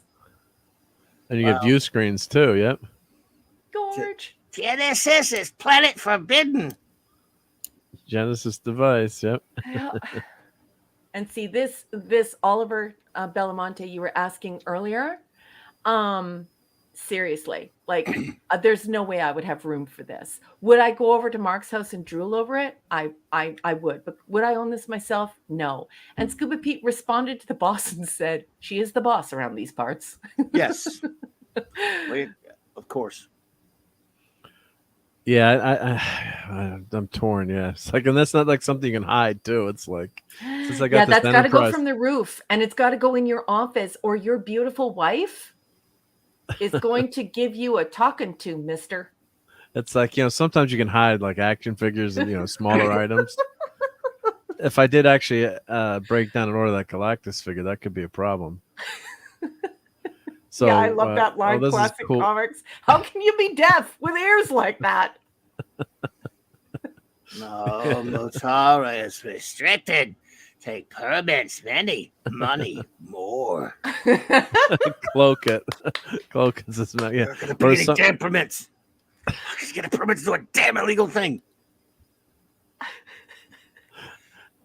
And then, so who said it last night? I can't remember. So just hang some strings from the ceiling. Just say it's cloaked. Tell everyone it's cloaked. Oh, that's clever. Oh, yeah, Sean likes this. He says, kudos to Playmobil for finally cracking the code on making whole Star Trek Starship toys that can fit the figures. And you just got a gift from the Beacons. Thank you so much, Beacons. Appreciate that, Michael. And Cassandra says, reality is just a place science fiction has already been. Is that a play on Nice. that old saying that was reality is a crutch for people who can't handle science fiction? Oh my gosh, you guys are just on fire tonight. Remember this that? Is beautiful. I assume that's a play on that. I don't know. Yeah, well, I love it. I Nice. love you Thank and you, Michael. On fire like the Genesis planet. Yep. I had that. I think I had a button with that on when I bought it at a con that said that. Oh, they got 4 buttons here, I guess. Okay. Oh, wow. The sound effects. There's Mrs. Mrs. Scuba Pete's Pete. here. I do She wear the says, panties just in this so everyone knows, I do wear the panties in this house. So you're saying Pete does not wear panties in the house? That is exactly what she's saying. Only when he In the plays house. football. In the house. Although the he may prance into the room on their honeymoon with a feather boa and a bottle of champagne. But I That's do their think business. that the panties are only Mrs. Scuba Pete. Fair enough. It's a fair call. It's a fair call. Guys used to wear Panties are right. pantyhose, remember, before spandex in I do football. not. Well, they had to. Yes, sir. Gotta now keep it we got together. spandex. Yep. A bird of prey. Wow, Kirk looks younger. I think he feels young. As now, of course, he's wearing his Trek 3 outfit there. Mrs. Scuba Pete says, you guys are the greatest. No, you're the greatest. We love you so much. And I hope everyone goes over and watches everything that you and Pete do. Like, your life is such a great adventure, and you two are just two beautiful best friends. I love you guys being together. I think you guys have such a gorgeous family, but to let us have a little sneak peek of when you guys are going to buy things together and how you're deciding what you're going to get, and then talking about what you bought together and stuff. It's so interesting. Like one day we have to go somewhere hot and gorgeous where the drinks are flowing, and we got to go and we got to get our shop on. You guys got to show me how to do this shop-a-rama. Yes, Max, I got it. I'm looking at it. Takes my computer's really slow. It'll take a while to download it, but thank you, Max. By the way, whatever it is, I haven't turned it yet, of course. And good night, Dad Man. Dad Man, Dad leaving? Man, good night, buddy. Oh, good night, Dad Man. Thank you for being Dad here. Man, Thank you Dad for Man supporting clan. us. Thank you. Cardinal said, "Oh my goodness, you were too Ooh. kind, my friend." With a $20 super chat, thank you so much. That's very generous of you as always, Cardi. He says, When I was the manager of a local record store, I had a Romulan warbird fixed to the door and a screw eye to the ceiling. A screw eye to the ceiling. So when you entered the store, it would come down. Oh, that's cool. Just Also about move up and down. head Sweet. level. Yeah. It was up there for years. I love it. I love it, man. I love going to that record store. Cool. That's badass, dude. I love it. I'd love that record store. That's for sure. I'd go there. Nice. Thank you so much, my friend. That's very cool. That is so cool. Yeah, I love it. Shopping amazing. in the United States is so amazing because the United States is the mecca of all of these beautiful things from Hollywood, all these gorgeous things that were created that people watch all around the world. And of course there's film and television in other countries, but nothing like the United States. And the stuff that you guys make in honor of all of these beautiful shows and books and films that are created in your country, it's outstanding. And I want to go shop. Yes, well, maybe indeed. even if I don't buy things, I want to walk into those rooms and have access to touching and smelling and experiencing all of this beautiful pop culture that surrounds you. I'm so jealous, but in a good way, you know? And yeah, super fun. I'm envious what an amazing culture exists in the United States. Absolutely. JT Kirk's got a super chat. Oh, JT Kirk, honey. 1 second. Hang on, I'm on another screen there. Let me find where my screen is. Oh, thank you so much, JT Kirk, for the $5 super chat. You were too kind, my friend. Very generous of you. Appreciate it, sir. He says the ST Online expansion was announced. Modern day Wesley from the Mirror Universe is the antagonist. He calls himself an emperor or an emperor who has become a god. Now I can't tell if he's being serious or not. I don't know, but I have a wonderful video on my channel where I give Wes what he deserves. I highly suggest whenever you feel that itch, just go watch that video. I made it just for you.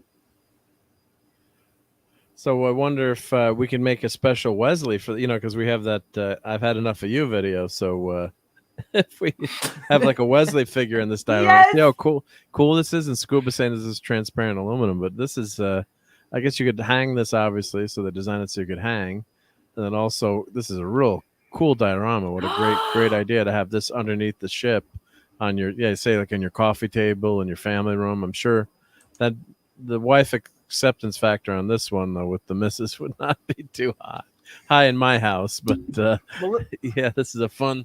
And then like someone was mentioning before too, you can get the figures are kind of to scale to the ship, so that was always the problem with Star Trek, and that's why the Star Wars 3 3/4 figures, although I must I could say I like the 6-inch figures or 12-inch figures better, but it was a brilliant decision because then you could make the vehicles kind of an decent size, not an incredibly huge size because this Playmobil Enterprise is massive.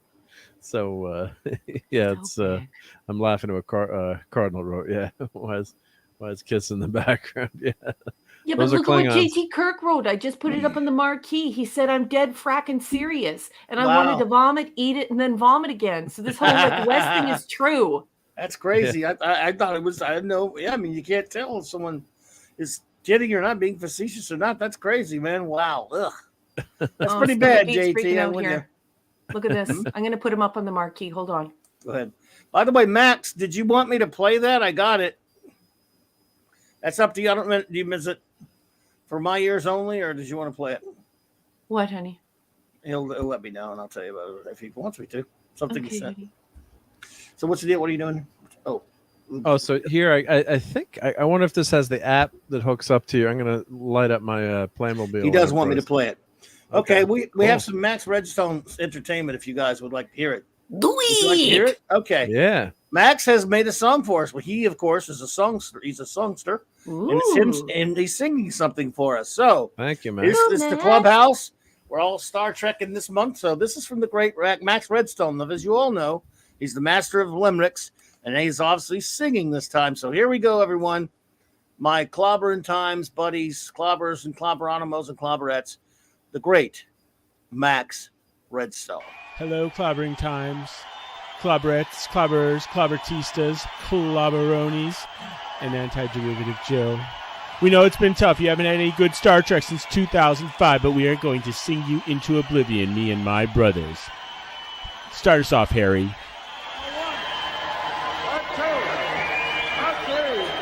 Take me to Hero Miles. Let's sing Gallamarin. Raquel will want agonizers out. Leaves not the new Cloboni, shall be singing you Clobbering Times. It's sci-fi or comics we'll see. And the pizza will have lots of clams from Mark D with the C.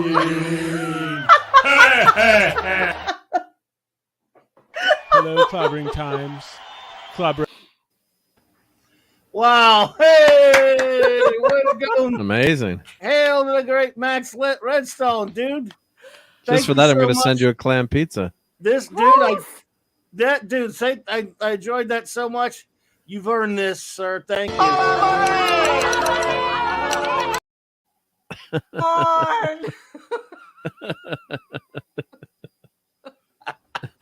Well done, Maxer. Everyone give a round of applause for Max, everybody.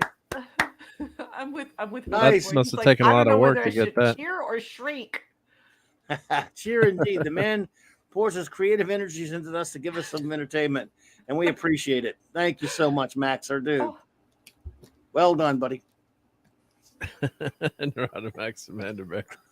Clam pizza. No, that's a thing. Clam like, pizza, that's a whole thing where he'll actually like Mark will go off on like on a tangent for like 20 minutes telling you how great clam pizza is. And then I show him pictures of sea tongues reaching out to touch someone.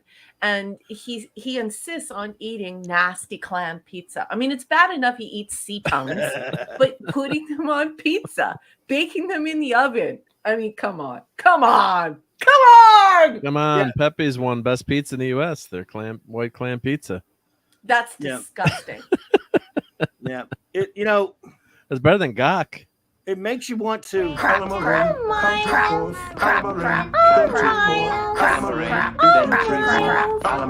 if you perceive Clobberin, you'll come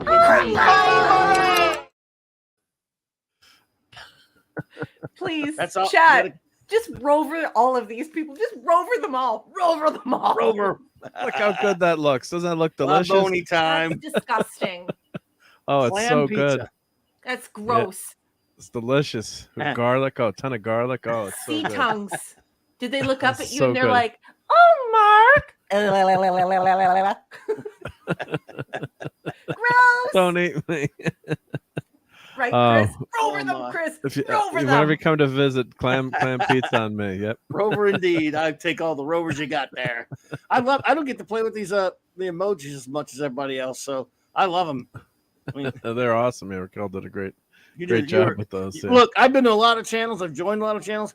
You, Raquel, number one, take a bow. Everyone give it for the greatest emojis ever. I love them. They're the best. Oh, I love you, honey. They're unbelievable. Truly, they're fantastic. Except for my stupid face, of course. Other than that, they're great. I happen to love your stupid face. So I hate it. You can leave your stupid face up there for my benefit. But if I knew how to take it down, it'd be gone already. But I don't know how. Mark, if you ever help him take it down, I'm coming down there. Oh, that's right. I could get him to help me. I forgot. No, don't you dare. And everyone, there will be more emojis as the channel is provisioned for them. So that they actually only give you the amount of emojis that are reflective of your membership numbers. So they gate them, and as you meet each milestone, they open up more opportunities. So more fun is coming. One thing that I'm a little bit disappointed about, though, because I put quite a bit of work into it, is that it was my understanding that you are allowed to use animated GIFs. And so I made one for Clobby with the Thing transforming, the cartoon version of the It won't Thing work. I transforming. don't think you can do that. I don't think they let you have those. Well, but they say that you're allowed to Ah. upload them, and so Okay. I went to all the trouble of doing it, and it's not Right. working. So I'm going to have to come up with something else. Yeah, don't worry Shin about it. kicks These are to fun. them. These are fine. I mean, are you kidding me? They're the best. I love them. I mean, I would mess with them all the time if I were a member. They won't let me join though. There's Claude Parrish. I can use. I'm just kidding. That's for use another one. Minimus. Metamusness is here. Oh, and we could replace that with Clon Pigs. Remember, we had the Clon Pigs request from JT Kirk, the Waddy sex sticks that look like chopsticks. Oh, you mean the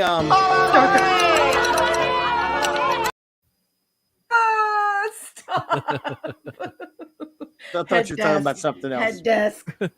I forgot. Oh, CI. That's awesome. Look JT at Kirk, this. Clon Pigs. Look at this toy. You're gonna buy this, aren't you? He is. Not supposed to. Hey, it went down. Maybe Santa Claus will bring It went down in for me. price, huh? Well, this one's only 300, so it's at least it's I thought it was higher than that. Yeah, so the Enterprise was much higher, but then I was able to get it on sale. You know, always wait till it's on sale. Does this one have a cloaking? Can this one fire while cloaked? I don't know. Does this one fire when cloaked? Let's see. Like the only thing it doesn't sound like it doesn't sound like it interacts with the iPad like the Enterprise does. well. But I guess that was kind of a little bit overrated too. I think it was kind of reaching. Let me show mine real quick. JT Kirk again. says 300 is too high for a BOP. Yeah, bird of prey. Bird o' prey, you think? Yeah, I'm with you. Yeah. I hear you on FM. A bop being that much is I don't know. Well, the thing is think the mold that we were showing before. So think of how big the mold has to be. Yep. And all the plastic you're injecting. And well, of course I know you're thinking about that right now because you're thinking to yourself, where can you fit it on the ceiling without your wife coming in going, Mark, what the hell have you done? Plus then you got the I wonder if they're making more than one at a time. And Star Trek, as much as we all love Star Trek, it ain't exactly killing it at the box office, quote unquote, these days. So that's why they have all these retro toys, and even the new P-Hard ship is a retro looking ship. We were showing it last night, and even the designer said, well, the new ships, he didn't say they were horrible, but they're too angular and too many curves, and they're too much like the Enterprise J. So we thought we'd go back to the original gold standard. You're not going to show her that ship. No, I'm not going to show it, but at least the ship. But even like the people from that, they're saying, the ships were so horrible and P-Hard. Even if you hate, the show was a disaster. But at least if you had a couple cool ships, you could say, all right, well, maybe I got a couple models I could build, Or, Am I going to burf? Are you going to show something that's going to make me burf? No, I won't show it. But the ship was actually pretty. The ship was the Titan A. Wasn't talking bad. About the new Titan, but it wasn't bad. It looks a lot like the Enterprise. They can stick it. They can stick it, but at least it wasn't. At least. The Sierra, the like horrible last year, then that season 1. Yeah, and then the end of season. When the filth improves. And then they had the stupid, ships that all look the same. They CGI'd all the exact same ships to save money. It's like. Sorry to interrupt, but Scuba. A weekly question. Asking, where in the world is that going to go? Exactly. In brackets, a weekly question at Scuba. Yes. Yep. So here's you never know. Here's my. There's the big Enterprise. Yep. Yeah, but Playmobil where would you put the box? I don't know because I find a place for it. Because I put the Enterprise. Put it over it, like all good things. Right over the top of it. On there, and then I've got the Astro Station for the Micronauts, and one of the figures. I was gonna maybe put another Micronauts on top of the Astro Station, or Deep Space Nine was gonna go there. Maybe my Deep Space Nine above the Enterprise. Probably. You could put it above the Enterprise. Looks like this room. Yeah. Maybe I just get a bigger room. Yeah, you could. Well, maybe you could. This is just a suggestion, and I'm sorry for clearing my throat on air. I have a bit of a tickle in it. maybe you could go to your wife. It's so hard for me not to say her name on air. You could go to your wife and you could say, look, I have this amazing idea. Why don't we put the dining room in my office and we'll make the dining room my new office? Oh, yeah. I'd be on the street so fast. I'd be living in the Playmobil Enterprise. I know. I had to torture you. Yeah. I had to tease you. Sorry. She's like, yeah, no. No, No. you can't really look hear at it. you like either. you're an idiot for even suggesting it, probably. Yeah, my nephew walked in. He's like, "Oh, Uncle Mark, that's so cool," you know. So yeah, that's a fun. I mean, just kudos to Playmobil for coming out with this. I mean, just you could raise the ceiling. Yeah, just get a bigger house. Yeah. Those scuba pizzas for you are brilliant. Now he's thinking to himself, I wonder if. Indeedishness. There you go, Bo. Yep.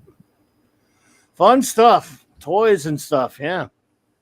And we whenever you want to do the director's edition DVD, let me know. Go ahead. Well, you want to do that now and we'll do the trip wire later? I could do that now, sure, if you want. Yep. Yes. Whatever you want. Mark has more things to torture. More us things with. to torture everyone with. Yeah. Well, no, I think it's great because I didn't really have anything for Star Trek this week, and everything in geekdom and nerddom right now is political. But I did have a couple of things that I wanted to talk about. Please go. Yeah. Okay. Go for it. Okay. So first thing up, this may be the last time. It may be the last time you see the Grammar Police cosplay. Uh-oh. Because this weekend I'm going to the con, and I will be doing Top Gun Maverick, and I will be doing. You saw that movie? Of course I did. And I will be doing the Julie Newmar Catwoman. I was hoping there was two of us left in the world that didn't, but now it's only one. No, the new one? No, I haven't seen the new one. Oh, okay. Well, I've never seen either one of them. So I just wanted to make everyone at the con go, "Oh, that's so great, thanks!" And so yeah.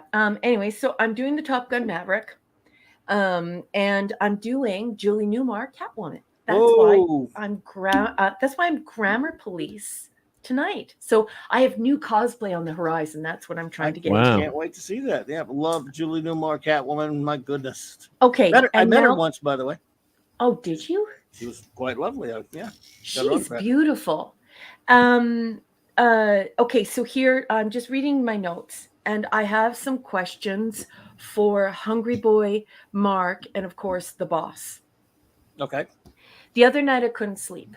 And I just, head full of thoughts, can't sleep. My husband turns around and says to me, I have something that I think you should watch. And he turns on, and everyone in the crowd, come on, give me a break. I'm not a geek. I'm a nerd. So don't laugh at me. He turns on this Batman show. Yay. And it's the first Batman on TV, I think. It's from the Adam 1940s. 60s. Is it? 1966. That's the reason was it in color? Without that show, you and I would never have met. It was in color, wasn't it? No, this is black and white. Oh my God, it's the old serial? The serial. And it's 4 hours long. Serial. And I am Lewis Wilson. I'm almost I think I'm about 3 hours into it because I actually didn't know what I was watching. Wow. And okay, so I wanted you to know that the black and white Batman that's from the 1940s, this 4 hour show or whatever. It's a serial. It is so good. It is so sci-fi. And now I fully understand why some people are angry, like actually angry when people say that Batman isn't a superhero. And I wanted to ask the boss to sort of explain this to me. Don't tell me the end. Please don't tell me the end. I don't want to know the end, forever, everyone. So don't worry. I don't even remember the end, so you're good. Good. Don't spoil it for me, please, chat. Don't do that. First of all, Wasn't Batman a government agent in that one because they didn't want to have him as a no, he's not a government. vigilante? He's not One a of the government. ones that. Sorry, was it one of the ones they didn't want to, like, it was quote unquote, they didn't want to promote vigilantism, so they had Okay, Batman like working for the government. But that's what happens to him. That's what happens to him. But he doesn't work for the government. The government asks him for help. Yeah, and he but says, he was kind of he says yes. But the whole beginning 2 hours, he's just an independent getting rid of bad guys, and it's very, very wild, wild west. There's lots of science fiction. It's not superhero at all. It's very science fiction-y, and then all of a sudden he does become this superhero, but he's a superhero of science fiction, and this is the first time I've ever seen a compelling argument or proof that Batman is, number one, science fiction, but only this version. And number two, that he's an actual superhero. So now that I have explained what I watched and how much I loved it and respected it, and it did not feel like a comic book to me, it didn't feel like a superhero to me, it just felt like beautiful science fiction. It was totally cool. Now I'm going to shut my mouth, and I hope that you guys can talk with me about it and teach me about it. Well, in the 1930s and 40s, they had these things called movie serials where they would, you would go, there would be 12 to 15 chapters, Flash Gordon, Buck Rogers, and many of the, there have been a Captain Marvel one, there were a couple of Superman ones, and there were 2 Batman ones in the 40s. I don't know which one you're saying. There was the Lewis Wilson played him in the first one. And then the other one, what's that guy's name? Robert, Carlyle or something. I can't remember the guy's name. But anyway, so there were 2 with a few years apart from each other. What's a serial? A serial, they played them at movie theaters. Before the main movie, you would go see these serials every Saturday afternoon. They're called the Saturday afternoon movie serials. There'd be a newsreel, then there's a serial, like a half-hour serial. Each week you would go and see a new chapter. Okay. And so that's get what you to the seeing. movies each week, and you'd want to see. Yeah, so the kids would go see him every week to see what happened to Flash Gordon each week. In this case, Batman. There was a Captain America one. There was a Captain Marvel. There was a bunch of, there were superheroes had them, like Superman had a couple. So you're seeing either the Lewis Wilson one or there was it Robert Carlyle, whatever the guys, I can't remember, whatever the names were. There were 2, right? 2 Batman ones. Okay. And so that's why it's 4 hours, because they were like, that probably has either 12 or 15 chapters. I'm not sure which, how many. I haven't watched those since the 80s or something. So you don't have to worry about me spoiler. You be spoiling me if you tell me what happened. But okay. But so I believe they're almost public domain. You can get them anywhere. I don't know where he got them. They show them all over the place. I think we were watching it on Prime. Okay. They're on Prime. Okay, well there you go. I have it on pause, and he has it in my favorites list. Well, Julie Newmar, of course, played Catwoman on the 60s show from 1966. Yeah, I remember watching that when I was a kid. Well, you and I would not even have ever met without that show. That's how my geekness got started in 1966. Yeah. So anyway, what other questions do you have? But they were based on comics, of course, the Batman comic book, but I couldn't tell you much about them anymore other than the people who played them and stuff. They had the costumes don't look too great but by comic book. Yeah, there's no Batmobile. Like there's no Batmobile, it's just a regular car. But I love that. He's a convertible when he's Batman, and then no Batcave either. Yeah. No, there's a Batcave. Is it sort of a Batcave? Okay. No, there's a full Batcave, and he actually Robert Lowry. There you go. He takes them to that cave like super bad murderers. He takes them to that cave like it's his interrogation room. Ah, okay. There you go. So yes, yeah. Lewis Wilson, and the other one was Robert Lowry. Anyway, so yeah, the costumes fans, we love those old serials and stuff. See, the best movie serial ever made, I think, other than the Flash Gordon ones, was probably the Captain Marvel one. Actually, was a great one. That's fantastic. It's fantastic. The Superman ones are good too. I just bought, maybe a couple of years ago, they released it on Blu-ray, even though it's public domain. And there's the old school, big red cheese. And I mean, in one scene, he actually throws someone off yeah.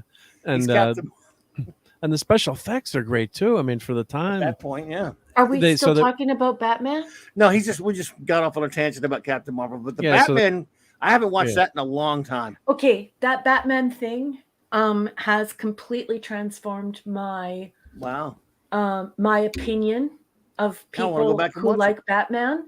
And it has actually entirely changed my feeling about, okay, so everybody knows I'm Irish, and everyone knows that my favorite Batman on screen is Michael Keaton. Although he's way too small, the thing is that he has Batman's personality. He He's did a good job. Yeah. He's the smartest of the Batman and Batman. And I see Batman that way.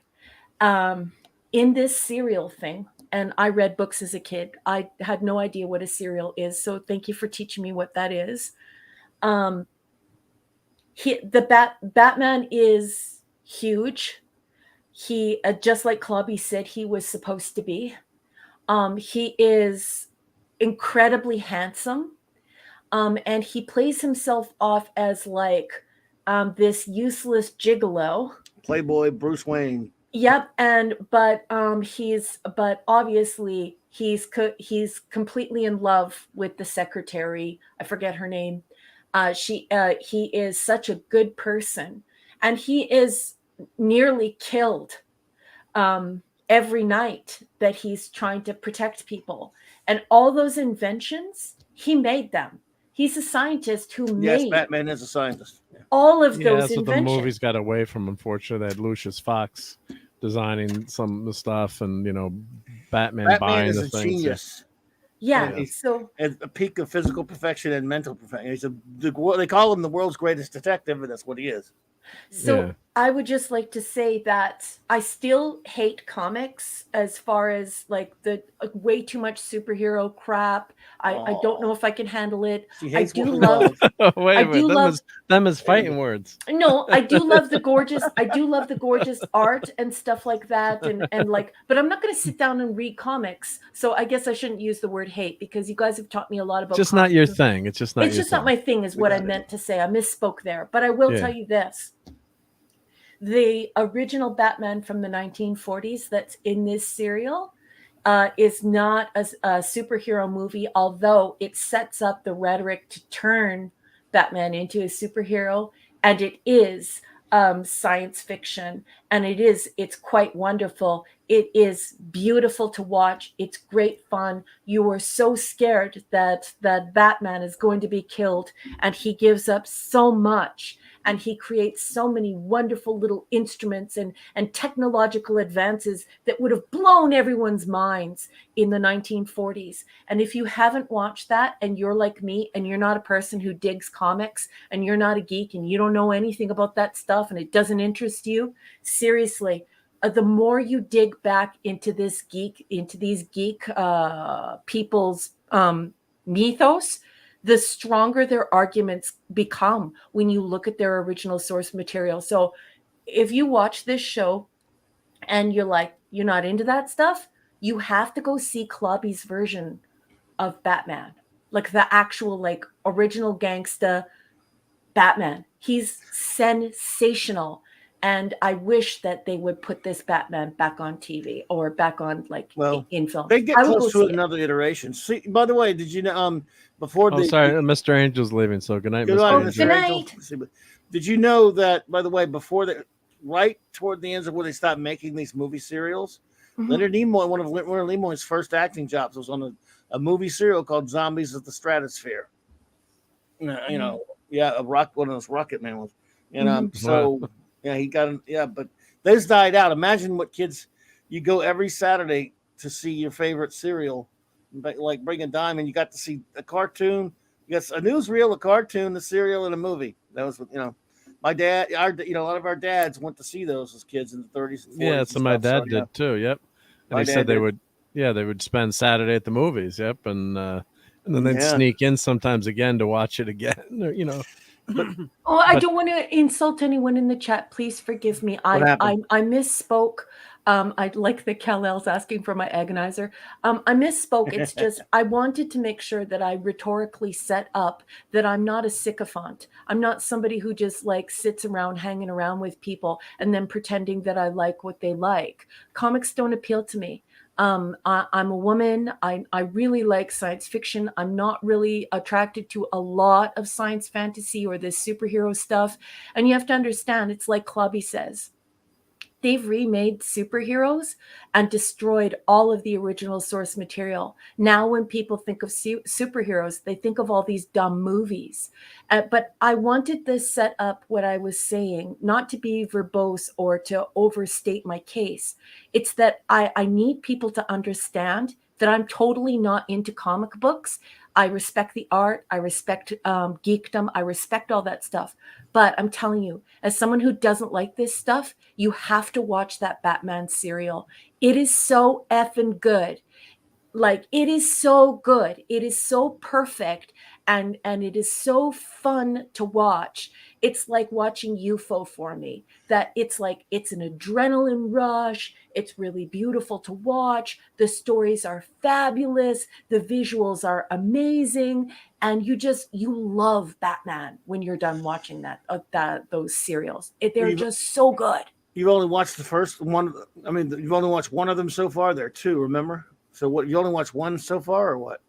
I am only aware of the one, which is why I wanted to ask some questions about it.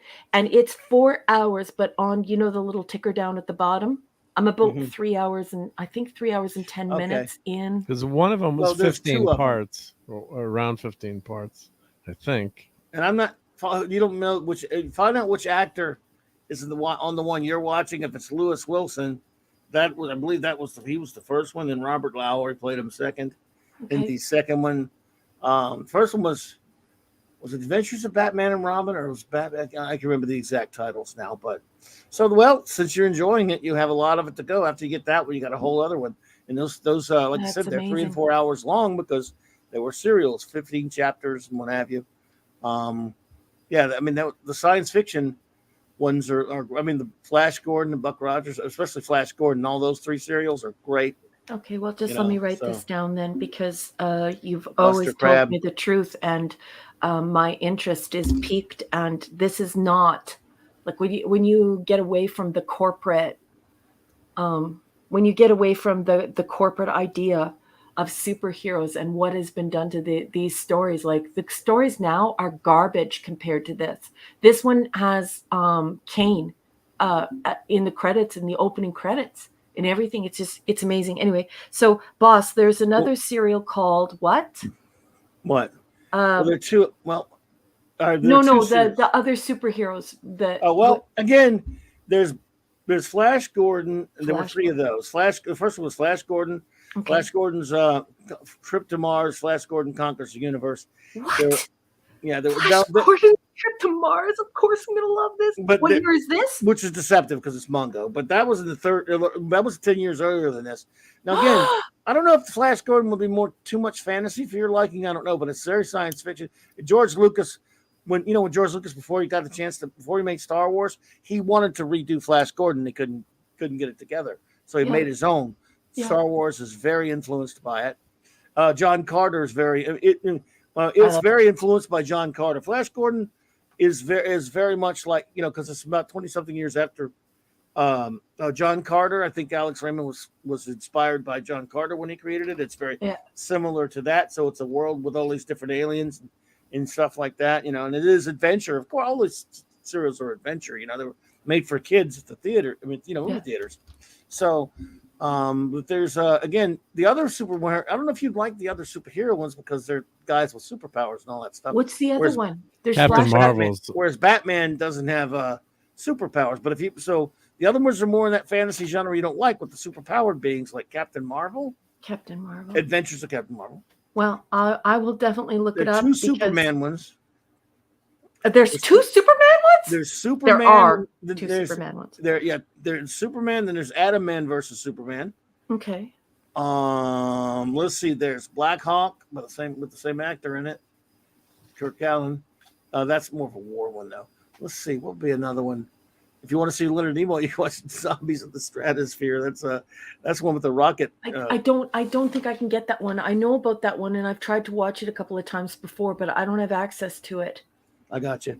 So, I mean, like I said, I don't know if you'd like the Flash Gordon ones or not, but you never know. But I think they're highly inspired by John Carter, I think anyway, for what it's worth. I'm writing all this down. It's kind of a fantasy adventure, but it's science fiction for sure. What's that?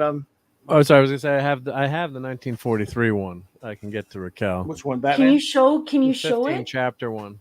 Yep. The Batman one? Yeah, we don't know Yep. which one you've seen though. It was 43. Yeah. Then it was what 48. Oh, Pleasant Valley Picker, you're not talking to yourself. You're talking to a room full of people, honey. Doesn't mean just because we don't answer right away Hey. doesn't mean we're not listening to you. Captain James C. Kirk. Hey there, D. Skywalker. I mean, look, Pleasant Valley. You know, when we're doing this, we can't watch the chat all the time. So I mean, I don't, you know, I don't know what to tell you, man. Everyone's in the chat chatting with each other. We love that they are, but when we're trying to keep a flow with the show going, you know, we can't really, you know, no one ever says anything to us about. I saw your comics, Pleasant Valley, about going to the we see movie the theater and comments. hanging out.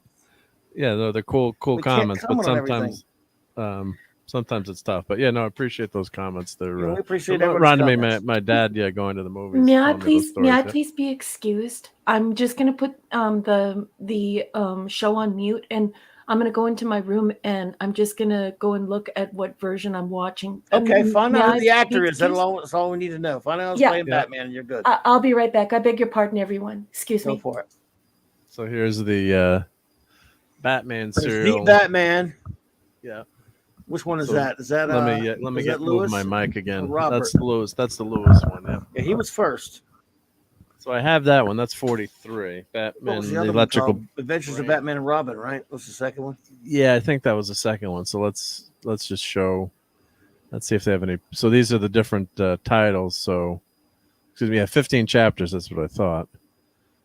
Yeah, Lewis Wilson is Batman. Douglas Croft. Let's see if they have Absolutely any photos Hungry in there. Boy.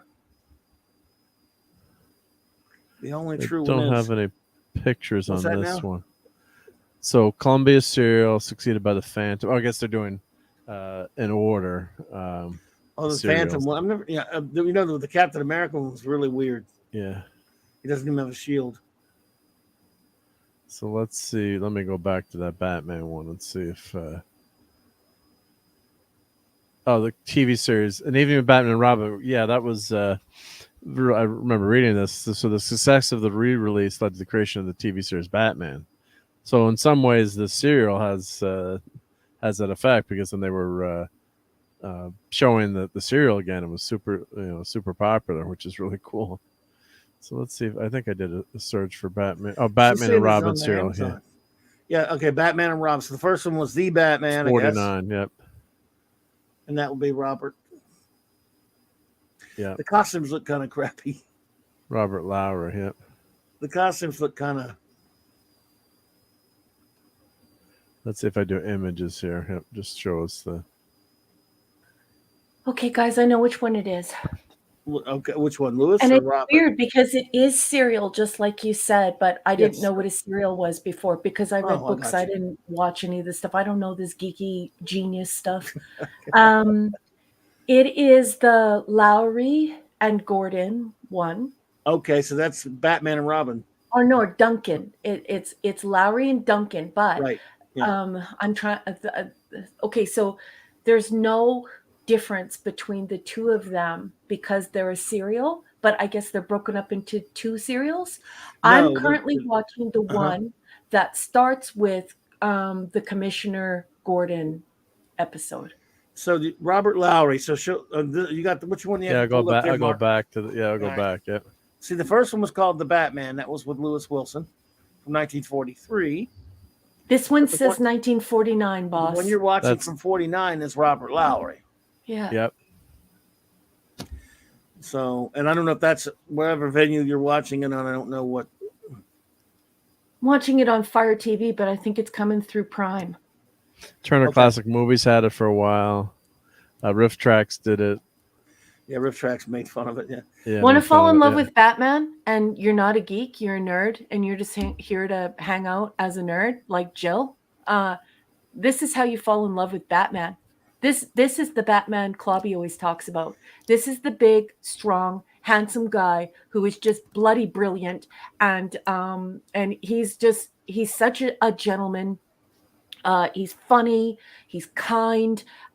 He risks his life. But this is not superhero-y. But it explains why people consider him a superhero, but it's science fiction. You should see the inventions. Oh, I love the inventions. Like there's this one episode, and I won't spoil it, but You can go ahead. there's this Japanese terrorist guy. And of course, because of what's happening, look at the socio-historical context, 1949, right? Right. And how he gets his minions to work for him is he inserts first he deprograms them with a hood, like this tube that he puts over their heads, and like a giant fish tank. And then after, he connects something to their spine, and it comes out their neck, the back of their neck, and he speaks into a microphone. Like this is 1949. He speaks into a microphone, and they behave like drones, like bees, like drones in a hive. And this is how he gets Americans to work against their own country. So anyway, Jill, like if you want to be as passionate about Batman as Clobby and you can't connect with comics at all, wow, go see this Kane Batman. He's sensational. What's funny is Saturday's Batman Day, so you timed this just right. Yeah. They're showing a couple Batman movies and stuff at the movie theaters, which I wanted to go, but I'm going to be busy doing stuff. But the greatest Batman ever played at the theater, of course, is Batman Mask of the Phantasm, and they're showing that. I want to go see it, but just have to, and it's the anniversary of that. So yeah, this is the Lewis Wilson one right here. But it's amazing how far the costuming has come too. I mean, just look at the cowl. I mean, but his costume is looks like terrific. devil What do horns. The you ears were a mean? mistake, but The ears are wrong. Yeah. yeah, they got the It ears looks more wrong, like but they- devil horns. Yeah, geeks are gonna. We're geeks about it, so we don't I like when want our costume the way we want it. The very early appearances of Batman, he was definitely like this. He was more of just he was a brilliant vigilante who was just fighting. He was fighting like science villains like Dr. Death and Hugo Strange and people like that. And he was a chemist. Oh, He yes. would actually go into his lab Oh, yeah. and figure out how they were making things, the different chemical cocktails for how they were poisoning people, and there's the bad guy. There's the bad guy. I forget his name. Don't tell me how that one ends, because I'm just at the end. I don't know how it ends anyway. I can't remember. I haven't seen that in 40 years. Anyway, so I don't even care about his costume. All I care about is this is 1949. He has no padding on. He's big. He's sexy. He's beautiful. There are no steroids here. There's no padding. This guy isn't wearing, hockey or football equipment. This is a sexy man who is brilliant, who is using science to save people's lives. This is science fiction, and it is a totally different Batman that I would not recognize in the ruination of the modern Batman. Well, the Adam West Batman was definitely reflecting some later comics that made him more campy, but Adam West is still fantastic and a lot of fun. Yeah. And we got Julie Newmar out of it. Yeah. Chris Persia, I love you. What do you say? Oh, he's just talking to me, and we're just having a little conversation. Says Raquel, Batman is a superhero, and you know what? Yes, he is. Now that I've seen this, Chris, and I see people arguing and bickering over it on social media, the first thing I think of is, oh my God, like Clobby is right. He is a superhero, and this sets it up to understand how it became more superhero and less science fiction. However, Chris goes on to say, Bruce Wayne has a superpower, his incredible intelligence. I will fight anyone that says intelligence isn't a power. I love you, Chris Persia. It is a power. But I haven't heard of this one before. 1939, Mystery of the Batman. Lost film. Okay, so this is all on my Fire TV. And now that I've fallen in love with this big, sexy, sweet guy, man, he looks good in his suit. He's just dashing. And he's smart, and he's a chemist, and he's an inventor, and he makes technology. I'm all the way in. Like, I'm watching all this now. That's hilarious. Look, now you make me want to go back and watch him. It's been forever. Oh, Clobby, it's so good. I love old movie serials. I love them. like I said, my favorite is probably the Adventures of Captain Marvel, but I love the Flash Gordon ones, and I love like I said, I love the Superman ones, of course. I got to meet the very first man who played Superman ever, Kirk Allen, in those serials. I got to hang out with him at a con in 1988, and I bought the serials from him, and I love him. The Captain America one wasn't too good, but you know. I'm not sure if I like that one, but I'm willing to give it a try because I turned my nose up to the whole superhero thing. It just doesn't appeal to me. This Batman is a total nerd, right, and I love him. But remember, he doesn't have superpowers like the Superman or the other one. So some more fantasy. But I think you might like. I don't know if you'd like Flash Gordon or not. I don't know, but I love him. I mean, Buster Crabbe is great as Flash Gordon. It is definitely science fiction. I guess it's pretty much science fiction adventure. Is there fantasy in there? I don't know. I guess, but John Carter has fantasy elements too. Yeah, but it's based kind of like on that. Does. Yeah. So yeah. Yeah, but this stuff is so pure. Everything that you've been saying about how they're ignoring the original source material, and when people conceive of these beautiful stories, they see this distorted, modern, highly commercialized, highly corporatized vision of these superheroes, and that's not at all what this is. If you dial it all the way back, if you roll it all the way back to the beginning, this stuff is fabulous. It's not anything like what people are watching today. What people are watching today is just absolute shite. But this stuff, Clobby, it's as good as you said it was. Well, like I said, I never mentioned the serials to you. I mean, I like them. But I was talking, but I like the comics, and stuff. But old stuff. I like the old stuff. Yeah, but the best pure translation of Batman from his medium of birth, which is comic books, to the moving medium is Batman the Animated Series from the 90s. And as far as pure Batman, the Dark Knight detective that comes from the comic. Now, this serial, because of when it was made, 1943, the first one, the one you're watching, 1949 or whatever, because it was made back then, Batman had not had a silly era yet that kind of did inspire the TV show. He was still fighting criminals. It had a darker edge to it, and the stuff you're talking about. So those serials are based based on the comic book character, the way they're supposed to be. So, which is good. Now the Captain Marvel serial. Oh, it's great. It's great. Story. It doesn't take much from the comic at all, but neither does the Batman serial that much, other than he's Batman and that there's Robin, and they don't have any of the traditional villains from the comic book or anything like that. But still. Yeah, some of the Captain Marvel is obviously dated, but a lot of the story really holds up. No, it's a great story, but again, but you know what? Before I didn't believe you.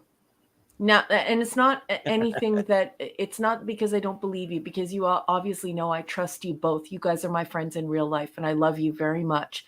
And I mean, no disrespect, but when you were telling me how quote unquote great the stories were, I was like, yeah, sure, guys. But after watching this original Batman, I now realize that what you're saying is true. I bet you in those original comics, they are actually really good, and they do have really good stories in them. It was so good to sit down and just watch a wonderful show where there was a good guy and he was brilliant and he was doing all of these things where, you'd have to be a genius and go to university for several years to learn about all this stuff. And he was putting it to work, saving people's lives and risking his own life. Like, he's almost killed. He's choked out and almost killed at least 3 times. Robin is actually knocked unconscious and he wakes up, and you can tell like he's seriously screwed up from being smashed in the head. And it's just so good. So I now believe you about the fact that your early comics are good. Right. I believe you. It's too bad you're not into animation, because some of the best stuff for superheroes is done in animation. But I'm just glad you're watching this, because that is just. I mean, probably should go watch this again. Yeah, Captain Marvel was fantastic. What they did, they had a dummy set up with rockets on a string. Wow, that's great. But then but it looked pretty. It didn't look bad, and they had smoke I love effects. that And what they did, they actually had the stunt double actually landing. I think he got hurt a couple times, stuff. so they'd have him like land and try to land on like a padded area or something with springs underneath. Right. But Well, they had some really good stunt. And of course, there was no safety. But on Superman, minimal they safety animated the concerns. flying scenes. Yeah. Superman, they just put here. It just Superman, seems they like just every put a time he would cartoon. jump into the air, he would just become a cartoon flying. Cartoon. See that? Thank you, BC. What I thought That's was nice of you to say. Yeah, Yeah. I am really enthusiastic about this because now I'm starting to Nice. see it in a Oh, different here light. we go. Here's And like the with light is when you're telling a story and you're doing it on paper, you have a way of, writing on the mind's eye. The mind's eye creates it. When these people were doing these shows in the 1930s and the 1940s, imagine the obstacles and the conceptualizations that were required in order to facilitate the visions in the comic books and the visions of the stories being created by these people. This is not easy to do. So was it Pop Culture Curator? No, it's Pop Culture Republic, I think. The guy who I call Pop. We both hate 4K. When we talk about that, 4K is awesome. About not liking the modern stuff, this is what I mean. Like when I look at this, you know what I see? I see the power of the imagination. I see extreme intelligence because they're creating a visual that is extremely difficult to do. They're creating models. They're setting up sound stages, all in an effort to make it look real. And the way that they sliced up these celluloid films, this is an actual art, and it's just absolutely beautiful to watch people doing it. And nowadays they just do it on computer. And Yeah. there's Well, look how nothing to amazing it. this. Look Look who's how here. amazing this looks. Zatras. Hey, Zathras. crap. I choose not to fly. But see, that's a dummy, Look how but it good looks that pretty is. good.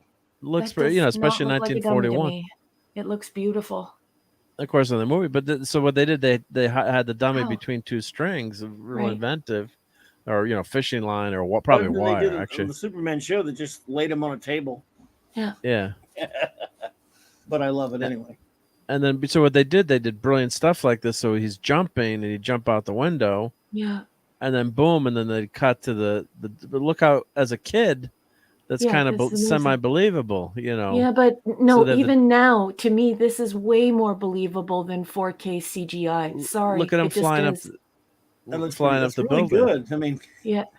Because so it doesn't fast. have all this smoothing to it. You can actually imagine that somebody could do that with their body if they had the power. So for me, this Yeah. feeds the Yes. imagination and believability. Yeah, and he's going Love across. Now 4K. When you say 4K, I gotta slightly correct you.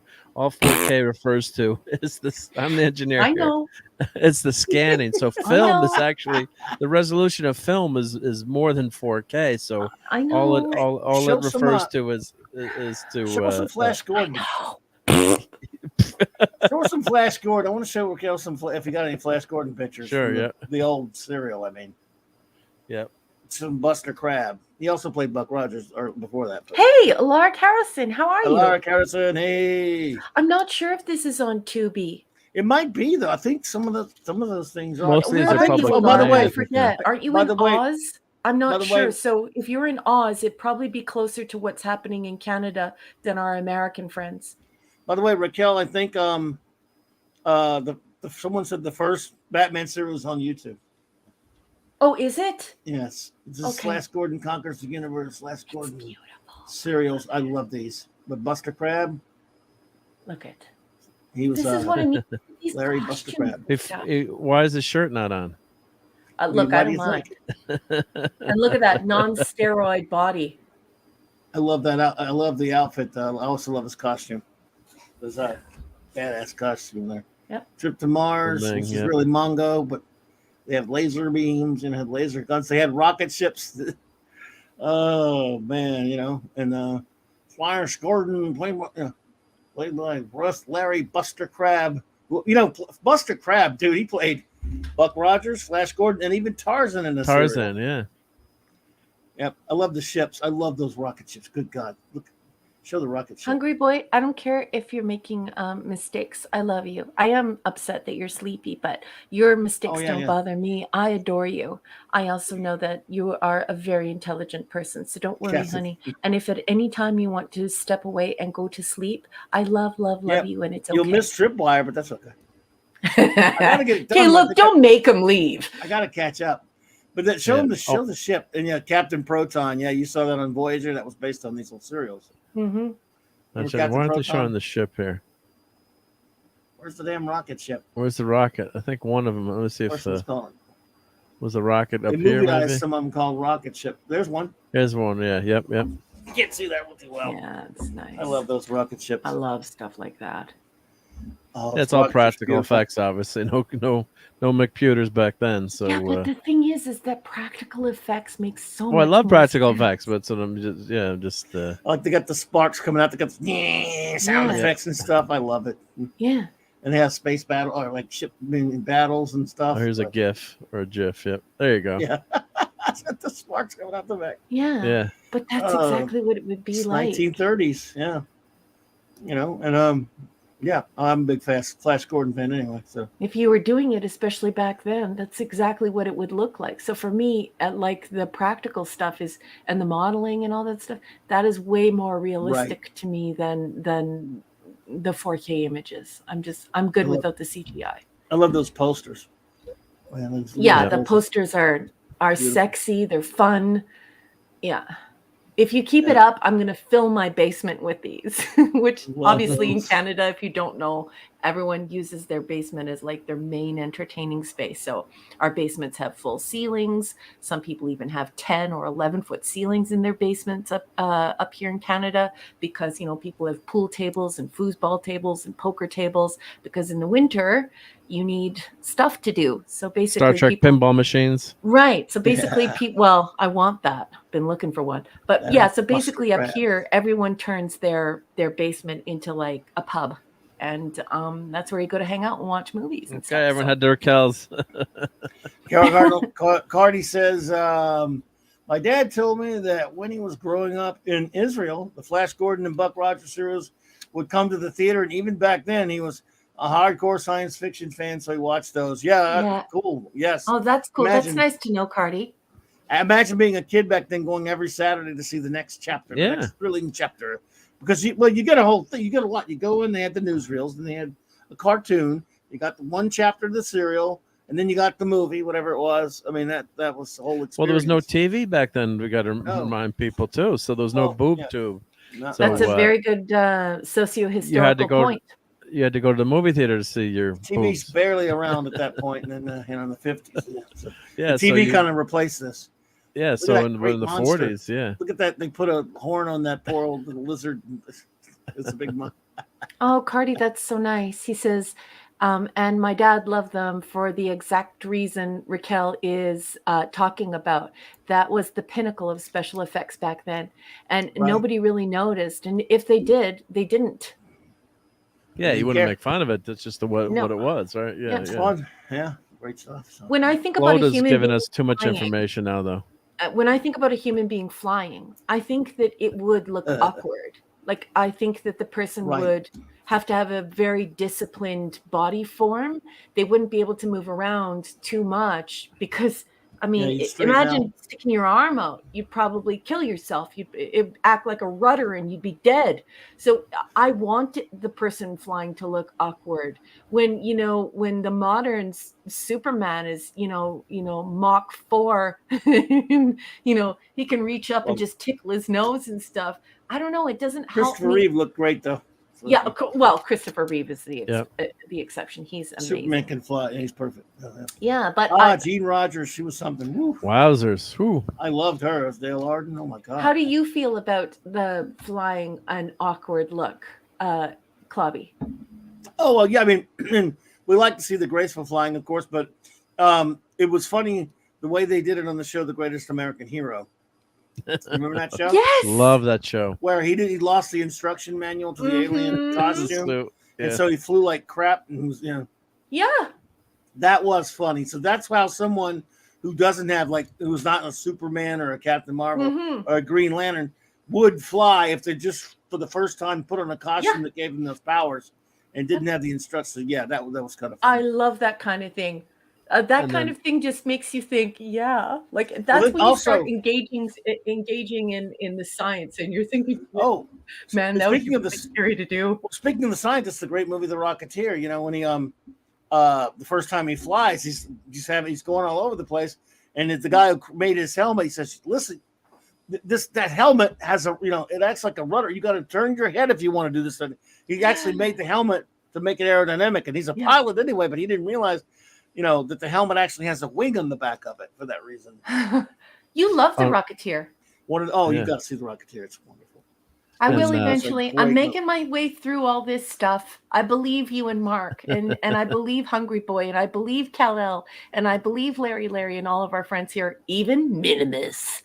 And I'm definitely, Minimus-ness. And I'm definitely digging into it, and I'm digging it. Filmation Flash Gordon movie is fantastic. Captain James Skywalker. It's called Flash Gordon: The Greatest Adventure of All. That's my favorite iteration of the story. The animated TV movie from '79. It's just wonderful. One of the best. Buckaroo was a better scientist than the Rocketeer says. Well, yeah, Buckaroo Banzai, of course, is the greatest. Buckaroo Banzai. I love Need see Buckaroo Banzai. Yeah, my name is John Parker. I love it. Oh God, Yeah, I love that's it. You seen Buckaroo Banzai? Oh God, Yeah, that's I love classic. That's a And, classic. Greatest American Hero. I love Robert Culp too. He was fantastic He on was that show. fantastic on that He show, made yeah. that show. I mean, there was a great. Of course, Connie Salica was on it too, which didn't hurt. But that show was just comedy gold with Ralph. Robert Culp. Pleasant he's Valley lost the Picker. manual. I've seen those films. Which ones? The ones he's suggesting, and they're great. What are they? Oh, the Harryhausen. Oh God, yeah, I love those. Yeah, a lot of fun. Now they're fantasies, but a lot of fun there. Yeah, great stuff. Well. Well, here, why don't I show my? I love the direction we went. What you got? Well, you got to show my unboxing too, I guess, right? For my. Oh yeah, Star Trek. You do. My I have 4K. one more item. After your Oh, okay, unboxing. go for it. Go for it. Oh, now. go for it. No, let Mark go. Okay, you want to show your Star Trek? Yeah, so Clobberin times. Yeah, we figured, if anyone missed the unboxing we did a couple of days ago. Okay. And of course, I was in my mom's Star Trek, the motion picture. Go ahead. I was in my mom's attic today, so I always look for my old toys. So I found some Smurfs who took over the Batmobile, but I found my 1989. These Smurfs are pretty cool, actually. Look, they're for little action figures. They're little PVC figures. They're pretty well detailed. I guess this is Joker Smurf who's gonna. What are you doing with the Smurfs? Why? Why do we have Smurfs? I found those because I found those in my Batmobile. Oh, come on! What are they doing in your Batmobile? I don't know what they're doing. They were in the box with the Batmobile. So step on them. Smurf. The original Batman would. Batman's gonna. He'd throw him off a roof. He's gonna Smurf him. So I Lego Batman. I figured fight, but I found the. Snuff those Smurfs. I found this. If I show this real quick, but I just happened to find this toy. Pretty cool toy. It's not From in 89. league with the '66 Batmobile, but that is the Michael Keaton one, and it is pretty good. And it has nice car. And it has a storage unit in the back. Storage compartment. Yeah, there's a storage compartment back here, in the back, which is nice. And cover your ears. It makes not that loud, but it makes a when you do the wheel. And I found that hurt. Quit it. Good thing Mr. Angel wasn't with us. Yeah, I said cover. I did say cover your ears, and then I found the original stickers. I guess I put the console sticker on. What are you waiting for there, dude? Well, these stickers really don't fit. They don't really. You put them on the side, but it doesn't. He didn't drive around with those, so I'll just keep those separate. But and then of course here's the. You've got this lever in the Batmobile, and it opens up the missiles that shoot out. I lost the missiles, I guess, but I just nice. I found that, so I wanted to show that quick. But, I loved Batman driving around in a 1940s car. That was so cool. And Bossman, I've started a comment from our friend Stephen M. He has a direct question for you, sweetheart. But he's Batman's got to have a Batmobile, though. Sorry, I like this. Yeah, I'm sorry. I understand. Okay, but I hear you. Says, just curious, did you get a chance to check out that article link I sent you via Twitter DM recently? Oh, how long ago did you do that? Let me go check and see. I don't know, sir, but I will go. if I did or not, because but I'll go check. So I don't. If I did, I don't remember. How long ago was that, Cal? Let me see. Zathras. Oh boy, I can't put that on the marquee, but I should. It's funny. That Yeah. comment is not crap. That's a great comment. Hysterical. You're gonna make me cry. Storage trunk. I should have said trunk. Okay, I've been on the stream for a while. Yeah. Plus, that's where Batman buys his groceries, milk, bread, cheese. You know, I'm thinking storage compartment, but all right, I should have said trunk. All right. How long ago did you send that to me, Cal? By the way, my eyes are off the screen, so if you're answering me, I can't see. I'm trying to check my emails now. I'm checking. He said 2 days ago, I believe. Really? Is that all? Yep. Oh shit. Let's see. And Max, I'm away from my desk right now, but thank you. Oh, there it is. Check in a second. Yep. All right, let me see what it is here. Max. Oh yeah, Max. I saw what you sent, Max. By the way, thank you. Oh, let's see. Zathras' comment that won the internet for the evening. I don't even think anything comes close to that. That comment won the internet this evening. Which one? I knew I should show my Smurfs. No, don't show your Smurfs. Don't. Oh, I see. Show your... I see what you're talking about there now. Okay. That's a funny comment.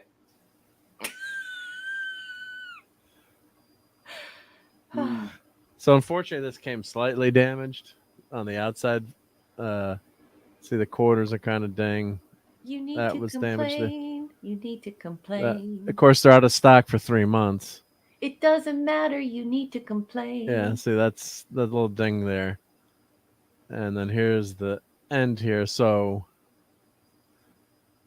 fortunately, this is the outside sleeve. So, the inner part wasn't damaged. But this, at least the front part, when you're looking at it, looks quite cool, I think. It's still a collector's item, and then I he was will not send happy you with another one. And then here's, of course, Hey, the when back. you're That's the back when of the you're box. at a restaurant, hey, Pop Culture Republic, I was talking about you earlier, sweetheart. I miss you. Hey, Mom. Hey, Pop Culture. Just out of curiosity, you go into a restaurant and you order a clam pizza. Yeah. And it comes to you, and it's not a clam pizza at all. It's like, it's a spinach and gravy pizza. Equally disgusting. But I'm just wondering, would you send the spinach and gravy pizza back, or would you eat it? Safety tip, it's always dangerous to send something back at a restaurant. So I'm always hesitant. Although I did get a clam pizza one time that a shell in it cracked one of my teeth. So that wasn't so good either. But I still love clam pizza. But maybe I would send it back, but it depends on the restaurant and how. Look, get a new box. By the way, they like Max said, I heard about that. They misspelled Nigel's name on the back. Yeah, I saw that. Oh, where on this or on this back? On somewhere. Someone told me that. Let's see. Love you, Chris. One of those. Let's see if we can. Oh, Chris. Yeah, don't order no clam pizza. All right, let's see. Yeah, yes, yep. MHAEL. Majel Barrett. Okay. Is that spelled correctly? It is, isn't it? Yeah. So Looks where like was it misspelled? I've heard it was misspelled too, but I don't know where. Yeah. So where was it misspelled there, Max? Oh, check on the box proper. Well, this is the back of the box. Oh, that is the back of the box. Okay. Well, it's an insert, so maybe they reinserted. Yeah. Maybe they redid the inserts. Yeah. Huh? Because someone had mentioned that earlier. There's kind of damage there too. JT Kirk, I love you. Chris Persia, I love you. I love my guys. Oh, he said he heard it from you that they misspelled it. Yeah, I think you were the one that told me they misspelled it. No, it wasn't me. Oh, okay. And I don't know if I can't remember who told me. But anyway, I won't spend the time. I won't spend the time to reread this. But there's a nice quote by Robert Wise talking about it. The end line was, "Thanks once again to Paramount's support, we've been able to complete the film as the director's edition. In addition to finding a new and I feel proper editorial balance for the film, We've also completed those effect shots and scenes which we had to abort in 1979 and given the film a proper final sound mix. There's been an opportunity which I never believed would happen, and for one for which I am grateful beyond words. Gene Roddenberry was right. Time travel is possible. That's the great director Robert Wise. I think he's writing that.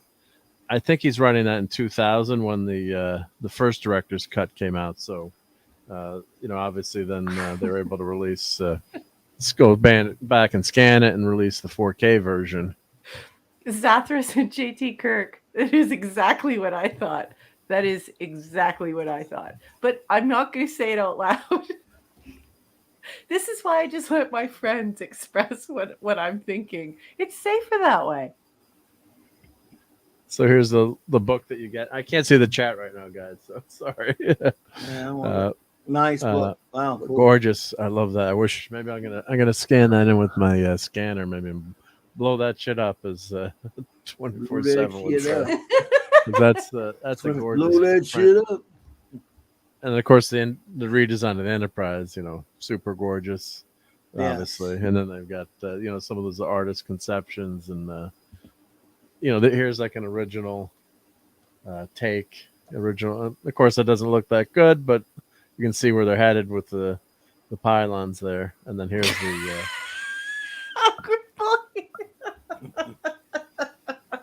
What am I missing in the chat here? You don't want to know. Just don't even look. Don't right. look. Just wrote camel toe meat, clam tongues. Oh God. Yaggle. That's classic photo there. Some of the props. I've got that. No, I don't have that one, but yeah.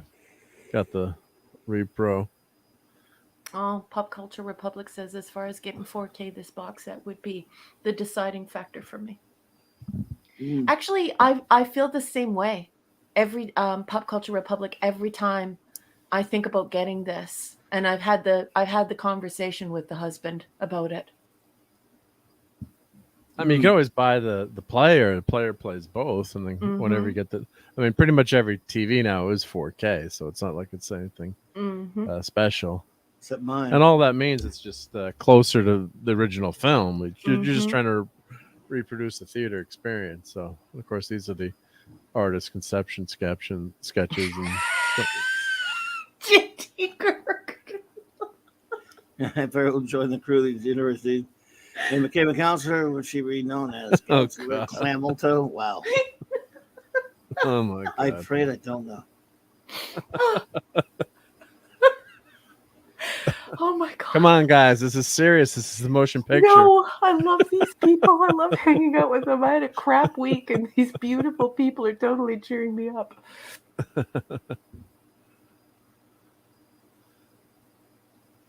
Well, that's cool. It's actually easy for me to show it on the screen and blow it up like that. Yep.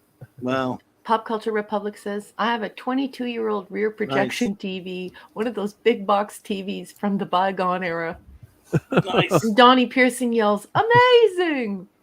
My father-in-law had one of those until it exploded. We had to get him a new one. Yeah, the big rear screen project. That was a big deal back then. Those were huge. Those are the best things you could get. Yeah, and I remember we had one kid, and her dad bought. It was in the '80s. Bought one of the very first projection screen TVs, and had like 4 color discs. Oh my God, it looked so horrible. It was like it was so blurry. Yeah, but you and all of your friends, you are, you guys have more money than most people. Like when I didn't have the money. This guy owned a DeLorean. I didn't have the money for this. He had but in 1982 you had a VHS, right? Probably, but yeah. Okay, probably. So like I'm a social sciences person. I have a master's degree in communications and technology. Do you know how many people in 1982 had a VHS? Just me.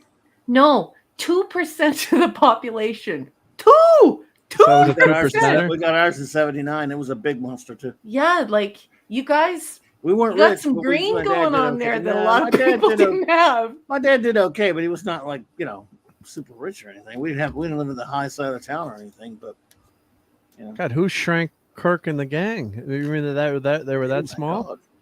Look at that cool shot. So that's the practical effect. Look how cool that is. Sorry, it's kind of wobbly, but that's just so cool. to Pop have, Culture Republic says that his television is going and has a great picture, and he still uses it for his Laserdisc collection. Ah, nice. Nice, yep. No, but this, what I'm talking about, this was like one of the very first projection screen TVs, or nothing like that. It was so blurry because it was all blown. It was SD blown up, Wow. and it was blurry to begin with. So the picture was huge, but it was like you're better off with just like a 27-inch color TV. Look at those And to answer everyone in the chat, everyone is chiming in with when they were first exposed to VHS. In our family, we rented a Betavision before the VHS. Betamax. We didn't Betamax, yeah. have well, here they called it Betavision. Anyway, so here they didn't even have like movie stores yet. So there's a convenience store here that was very popular in the 1970s called Red Rooster. And if your parents went in with their driver's license and wrote a check for $400 and left the check and the license with the Red Rooster, they would give you a giant box that was all insulated, like a huge suitcase that was all insulated. And you could choose whatever movies they had. Usually at the Red Rooster, there were only like 10 movies to choose from. They were really expensive to rent, and you had to sign a contract that if you did anything to the tapes, which were like $80 at the time, that they could cash the check. So I did not grow up. I had a very impecunious childhood. We grew up a very, very, very, very modest means. Some would say abject poverty. And definitely we did not have a VHS player in the early 80s, but we rented it like most middle class or poor families. And so that's the way you got it done. I noticed there were some younger people in the chat talking about it. And yeah, in 1982, if you were middle class to lower class or poor, that's what you did. You would rent it, and you'd hand them a check for the value of the machine with your license. And they give you the giant padded suitcase to bring it home and set it up and play the beta tapes, and then afterwards the VHS tapes.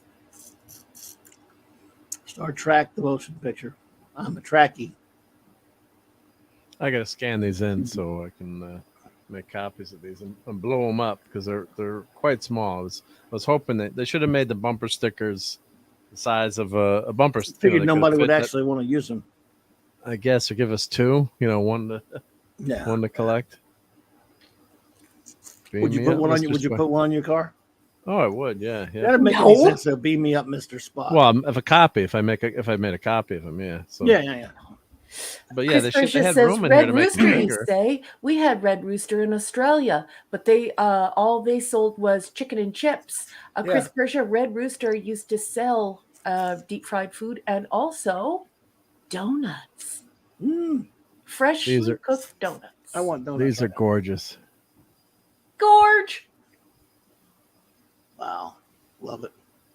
So I think I'm going to do is scan them and print them on sticker. You can buy paper for your printer that is a sticker material. And I can stick them everywhere. The third movie I got on VHS. Well, first I got, of course, when we got it in 78 or 79, whatever, I got the Battlestar Galactica movie. It played in the theaters, theatrical version. The Buck Rogers movie after that. And then Star Trek, the motion picture, the special edition. I got around like 80, 81 or whatever. It was like 70, 80 bucks. Yeah, it wasn't cheap. Yep. So I think I have these lobby cards. I still have it. You still have it? I think I still have these full size somewhere. Yeah, and now VHS are selling now like graded on auctions now. So if you have an unopened VHS tape for certain movies, and they're rating them like comics now. What? Oh, that's yeah, crazy. Same thing with video games. But mine aren't unopened. I opened the damn hell out of them. Played the crap out of them, right? Yep. Yeah, but plus you're talking about technology that's rust on tape. So I mean, it's also even though how the VHS was stored, right? So if it was stored on its side, it's going to be a completely different condition than if it were stored upright. So Yeah, crazy. but these are like unopened. Like if you search for it. Yeah, but when you roll up tape with rust, because that's no, what the tech but these is, are like right? unopened, so you have no idea what like you can't even You have play no the idea tape. what it is. Yeah, The people never open it. They're slabbed. If you look, they slab VHS tapes now. that's crazy. That's crazy. I wouldn't even trust the grading, just even thinking about that. You know what I mean? Like the way you They're store doing a it with video VHS games tape too. Affects how well it plays back and how much tracking and Well, yeah, these have just never been played, I guess. So. yeah, that's nuts. I would never get involved with that. That's Well, I'm yikes. just hoping I have some unopened VHS tapes I can unload right now while they're Oh, hot. I'm gonna go tomorrow. you're thinking Yeah, of I'm gonna side make. hustle. Yeah, no, I'm not Okay, I thinking about gotcha. I like gotcha. buying them. I'm just, and they're doing the same thing with video games. I've so many video game boxes. It's just, I save all the surprise. I save every video game box, all the manuals, everything. Surprise. Oh, that's a pretty good impression. Lenrod says the tape is only Not good for about always. 50 years, depending on the storage. Yeah, Lenrod, and that depending on the storage is vital. But yeah, whole sections of the tape can go missing, and Yeah. Yep. They give you a mini poster here, which I could That's frame gorgeous. this or scan it. Of course, Well, it should have been McCoy. McCoy belongs there. Did So, they Hungry spell Boy, can you Rachel's put name on McCoy that there one? for me? Maybe she spelled wrong on there. I don't know. Did they? I think it's right. Yeah. Maybe they redid them. I don't know. I don't know where I heard someone said that the other day. Cardinal Sen says, "Name your price for the bumper stickers and send me your paper. We'll do some business." Cardi, I'll print some for you and put them in the mail and send them to you because I can scan them and send you some copies, and I'll blow them up so they actually to the right size. Because I did happen to buy sticker material for work, of course, but to make some decals. you would put and bumper things. stickers on your car. Are you serious right now? I would. You wouldn't? I would put them on my car. No, Yeah. I wouldn't. I have stickers all over my back. My geek stickers on my back window. And not on the bumper, but I have the geek stickers on my back window, like my Batman insignia, Well, here's Superman, and Fantastic Four, and a Legion. And I have an NCC 1701 on letters on my mirror, my back window. Oh, nice. My truck. This sticker was on the back of my '67 Mustang for Nice. about 20 years. Well, for years. When did this come out? Oh wow. 1982. Garcia Lopez. All right, so I had that. That was riding on my '67 Mustang in the back window for many a year. I mean that very one and one like it. This actual one. So I Wow, it's took still it nice and shiny. So once I get the Mustang working again, someday I'll put this back. Yep. I love these the are really ponies. small. So these are really small, but here's a normal bumper sticker size. Yeah, Lenrod, and I also don't like the fact that they peel, right? I didn't have a brand new car until I was, nearly 50 years old. And so I worked really hard to get my car, and I bought a classic car that people usually turn into a drift car. And so when I think about putting bumper stickers on it, I live in Canada. That thing would be all peeled up and cracked and ruined within 2 weeks. Just ruin the paint job on the car. I don't think I could do it. No, where I live, you're not putting a bumper sticker on a car. Good night, Max. Maximum Redstone. Thank you for the song there, bro. Yes, it'll be good, buddy. Full size bumper sticker in here. Look, Batman fits right in there. Come on, guys. Why are you giving me these small? Mine are, if I'm going to be honest reviewer, Mark, Mr. Nice Guy. But they didn't think anyone was going to use them. They thought they'd be like a nostalgic thing to Yeah. have those. Oh, it is very cool, but I'm just saying, how much more money would it cost They are small for bumper stickers. for paying for $85 for this set to print them, actual size? I mean, come on. Yeah, that's all I'm saying. So if I'm going to say the negatives, bumper stickers I love, but they're small, so I'm going to scan those. Pleasant says, car's a 1992 model. Wow. Mine's a 2003. I thought mine was old. My truck. Mine's a 67. Well, for Yeah. safety reasons, I'm not going to say what my car looks like, but I will say that it was the first time I ever had a brand new car. Yep. It happened around the time when I was 50, because I won't tell you how old I am because that's not safe. Yeah, She's I was 60, thrilled. folks. Just kidding. I had to. Everyone else I know has had a new car, a relatively new car, a muscle car, and and I worked my whole life really hard, sometimes 12 and 16 hours a day. So this car that I have, that many people convert into a drift car, it's my baby. It's basically like my first car because it's the first new car I've ever had. I love Yeah. it. Well, I still started my new truck, and it was 2010, and my kid's like, "Dad, that's not new anymore." I'm like, "That's the only new car I ever had." So it's new to me. Yeah, right? Yeah. You're like my Mhm. baby. So how would I rate this? Okay, the book is an A, although I would like more of the making of the movie, like some words in here, not just pictures. But the book is good, but maybe a little bit about the movie. Poster's really good, like that. Lobby cards, I guess they could have made them a skinch bigger, but I don't mind those as much. These stickers, I think the sticker is the best part of this extra set. I love these stickers and the bumper stickers, but those are fantastic. Those are Warp 11, so those are cool. And then you get 3 Lenrod's got a discs. 38. Awesome. Mhm. That's really cool. Can't wait till that car's 100 and you drive it around. So you've got the feature film and special features in 38 4K. what? It's Zathras. 38 I where you had a just Model steal T or cars something? for a living, Zathras says. You have a Model T or something, dude? Raquel is immortal. Minimus says her first boat ride was with a guy named Noah. Oh, you're so funny. I love you. And One day we'll meet in real life. this is what I want to watch, is the bonus disc with all the stuff and how they redid the movie and the new, you watch Movie Obulette, and I had that link to their video, and it was fun because I had a question they posted, and Clobberin Times had a question they posted right after that. So this interview with Doug Fine and some of the producers and the special effects people, Douglas, is it Turnbull or Trumbull? I always get his name wrong. Trumbull. Who worked on Trumbull, thank Trumbull. you.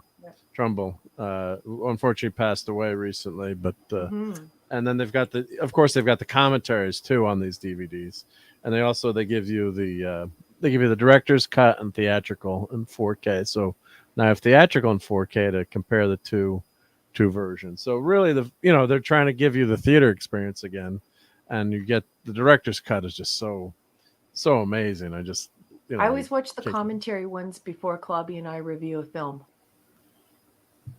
Yeah, the commentaries are great. They're really fun to but to they're watch. also wonderful for original source material when we're doing our reviews. Oh yeah, no, that's great. Absolutely hate it when people go to IMDb and like 3/4 of the stuff on that website is just crap. It's not even true. And so when you watch the commentaries, what's really great is you get all this information that actually happened on set, and all the trivia that you're hearing is straight from the horse's mouth. It's true. And so you can report that on Saturday Night Star Trek knowing that it's true, and then you can cite the commentary. What's really great is on some of the copies I have, it's a team of 3 or 4 people who were working in production. So here's the inside of the. I love that. I always love that picture. Yeah, this is the box that holds the disc, and of course they talk about in the commentary why they Robert Wise loves that scene where you're finally able to go around the Enterprise, and we joke Enterprise prawn, but for us as fans, that's the first time you actually get to fly around the Enterprise and see the scope and see how big it is. That's right. And then we got these blueprints. You can really imagine what it's like to live on the Enterprise, and there's all the the bays, and actually works. They make it work, so they make it that's believable, right? It's lived in. There's the bridge, so the discs pop out of here. I store my discs separately, so here's the the engine room, and just shuttle bay and hydroponics. I just love love seeing Hungry all the boy. situations. IMDb trivia sections are as accurate as medical clips on TikTok. I love you, Hungry boy. So that's gorgeous too. This packaging is gorgeous. Now that I don't know, would I recommend buying this? I guess if you're ultimate hardcore fan and you can get it for $85, not like the $110. But the extras are nice. But I guess you're probably fine with just the 4K Blu-ray. This is really cool. Unfortunately, my box came slightly damaged, which pisses me off, and they're out of stock right now. But Shite. okay, so yeah, so this Yeah, Amazon it's ships going to like look crap. crap. Yeah, so this is going to look good on the I shelf. think that's really disappointing. Yeah, so it's not bad, but it's not. No, I Could have mean been the worse. whole package. What do you think? That you don't think it's? I don't think it's worth it, and I think it's amazing that you are such an honest and good person that you would tell people to just buy the movie. I love you, Mark. Like I'm just you gonna have get like when you're Blu-ray. telling the truth about things, you have no ego whatsoever, and I absolutely adore you. Somebody else would get on you and be like, "Oh no, it's cool, man." And I love that you actually care what people think and that you take the time to evaluate it honestly. And thank you for showing it to us. And I will take your advice. Yeah, the only thing I and thank you very much for that, Rico. Thank you, appreciate But it's that. true. Yeah. Any other guy who would be evaluating this would be like, it's cool, man. And you're like, well, why didn't they do this? Why didn't they do this? I mean, this was a big deal. Yeah. They should have put in full-size bumper stickers, and the lobby cards should have been bigger, and they should have done this, and they should have done this. I mean, that's a true Star Trek fan talking to other true Star Trek fans, protecting their money, and also speaking back to the company and saying, look, like, you got to do better than this, guys. Yeah, I was hoping it would be a full size, almost like a record album kind of size. Yeah. And some of the stuff would be, really a lot bigger, and I love Paramount for putting this out and doing the 4K. And, I think, if you support it by at least buying the Blu-ray. And, I'm buying the Blu-ray for sure. Yeah, I would buy the 4K with the Blu-ray. So I'll buy the 4K with the Blu-ray, but it's not available here yet. I keep trying to get it and I can't. You can't, yeah. But so it's just it's slightly disappointing in terms of some of those items. I mentioned it's still a gorgeous package. I love, put that on the shelf. If I've got this, it's a movie I'm watching. You have this, out when you're watching the movie. This art is fantastic. I just, if the book had the book should have had like 40 or 50 pages in it, like the making of the movie. I guess all that's on this bonus disc. But as a geek out nerd on Star Trek, I would have liked a little bit more in the book. Maybe I'm going to see what's on this bonus disc, and maybe it'll change my opinion. But I think if you get the blue, someone could check for me. I think if you get the Blu-ray 4K, you do get this bonus disc. I'm assuming. Oh, really? Well, that's because this has got all the extra footage and all the making of and outtakes, and that's what you love as a collector. You want to have all those extras, right? So this is the extras disc. The regular disc just has extra commentary and the new commentary, and then the Okuda stuff, as you're watching, which is great. Yeah. But you want to get that, the story and the making of and how they did this new special edition and how fantastic it is. So that's I'll have to watch that, and then I'm assuming if you get the bonus disc with the standard Blu-ray, that the other items, like I said, you could probably find the images online and just scan them and print them. I guess maybe if you know what's what's on them. That means a lot coming from somebody who likes highly collectible things. I gotta say, the last thing that Star Trek put out that made me really excited, where I was like, nerdgasm, is the 50, and I couldn't pay for the 50. And Clobby got the 50. He got the whole. I waited 4 years though, and to go down cheap. Yeah. Mark, do you have the 50? Absolutely gorgeous. It's beautiful. Just moving my mic, so I didn't want to bang anyone's ears. But I do not have the 50, and the reason I didn't buy the 50 is because they didn't have this movie in Blu-ray. They had the movie and Blu-ray, but they didn't have the director's edition. The director's edition movie. Yeah, that's what Yeah. But that box set, that whole none of them- collector's it wasn't set, out yet. that is a sexy set, and Clobby it's has it. beautiful. Yeah, no, it's beautiful. Oh, I love Plus, it. I already owned all the movies, and I was waiting. Right. Like I said, I was waiting for the other ones, and for the director's cut in 4K, holding out. And I'm really a snob about the 4K or Blu-ray, because if I'm going to spend the money, I want the best experience, and I want the visuals to look, as good as possible, and especially for Star Trek too, right? If I'm watching Blues Brothers or Animal House, does it have to be in 4K? No. Doesn't matter, like a comedy, but Raiders of the Lost Ark, anything visual. And the other thing I have to stress too is the audio, the sound.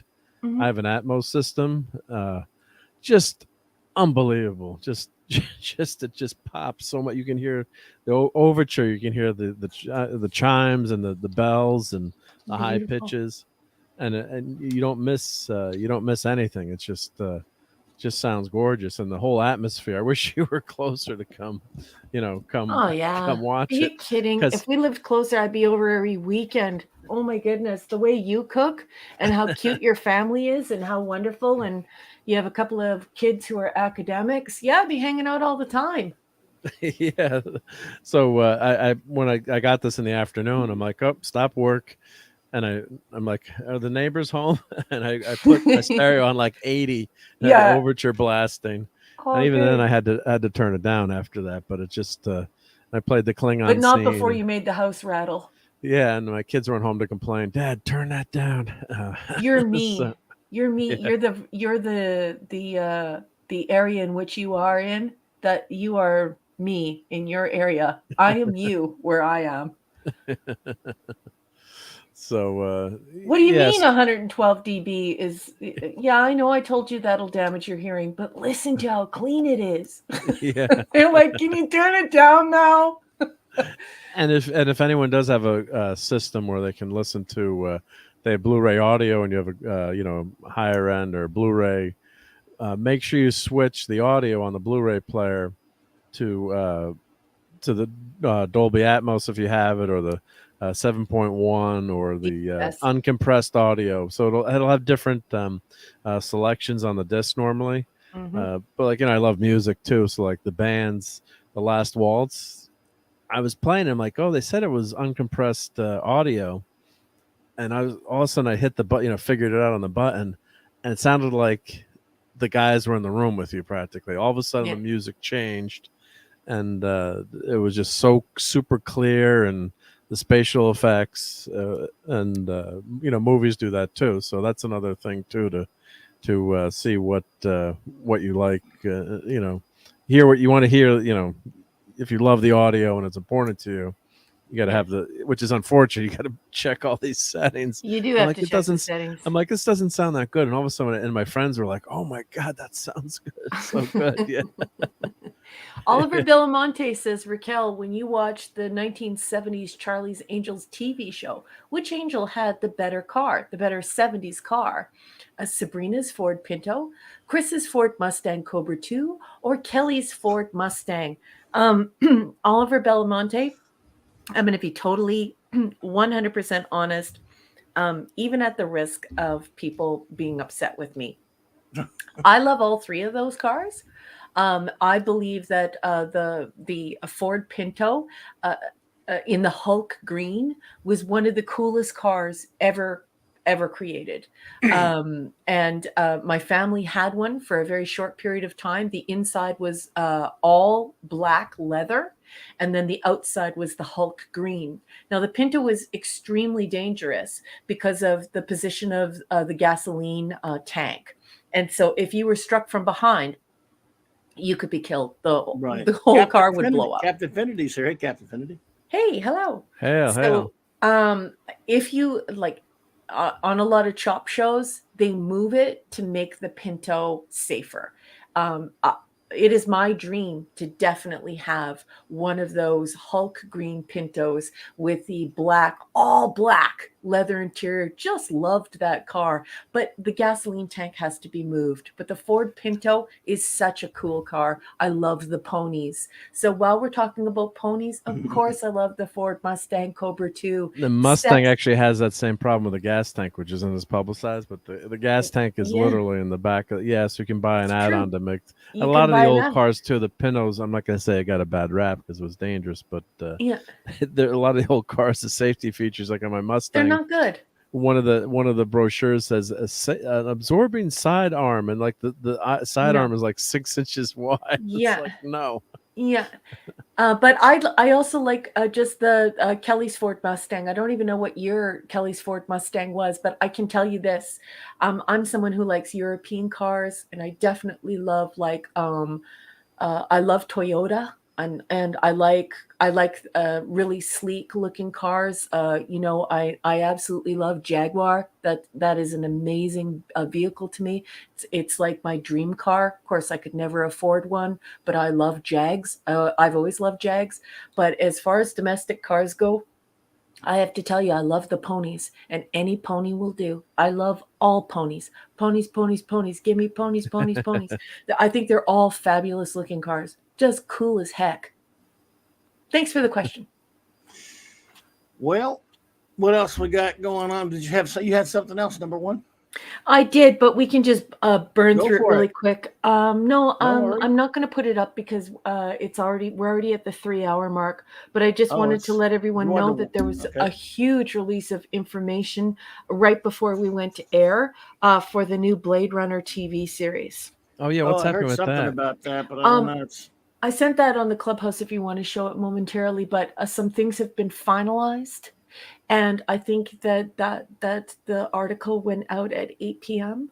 my time, which is actually the time the show starts. So as soon as I saw it, I was like, oh my gosh, I need to get this up and to show everyone. So I sent that to the Clubhouse. The URL is right in there if you want to show that.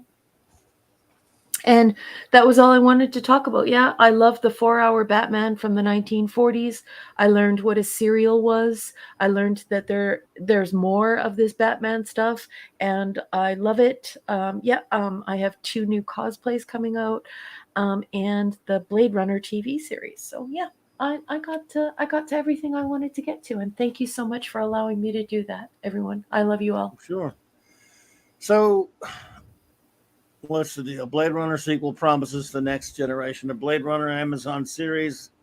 Oh boy, will be written and executive produced by one of the creators of Paramount Plus Halo. Wow. Yeah. Oh, Halo was just so well done. Yeah. Well, this is why I thought it would be a good idea to get you or Mark to read this and let everyone know, because this is the hot off the presses, folks. Hot, hot, hot. Interesting. So we're expecting it'll be just as good as that other I don't know continuation they made. Yep. Where's Captain Cockney Spock to tell us about this one? I think he might be Captain Finity in disguise. I don't know. Is he Captain Finity in disguise?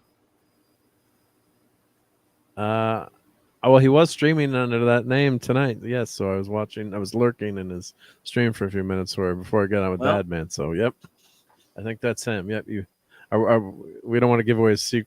We just give away his superhero identity, maybe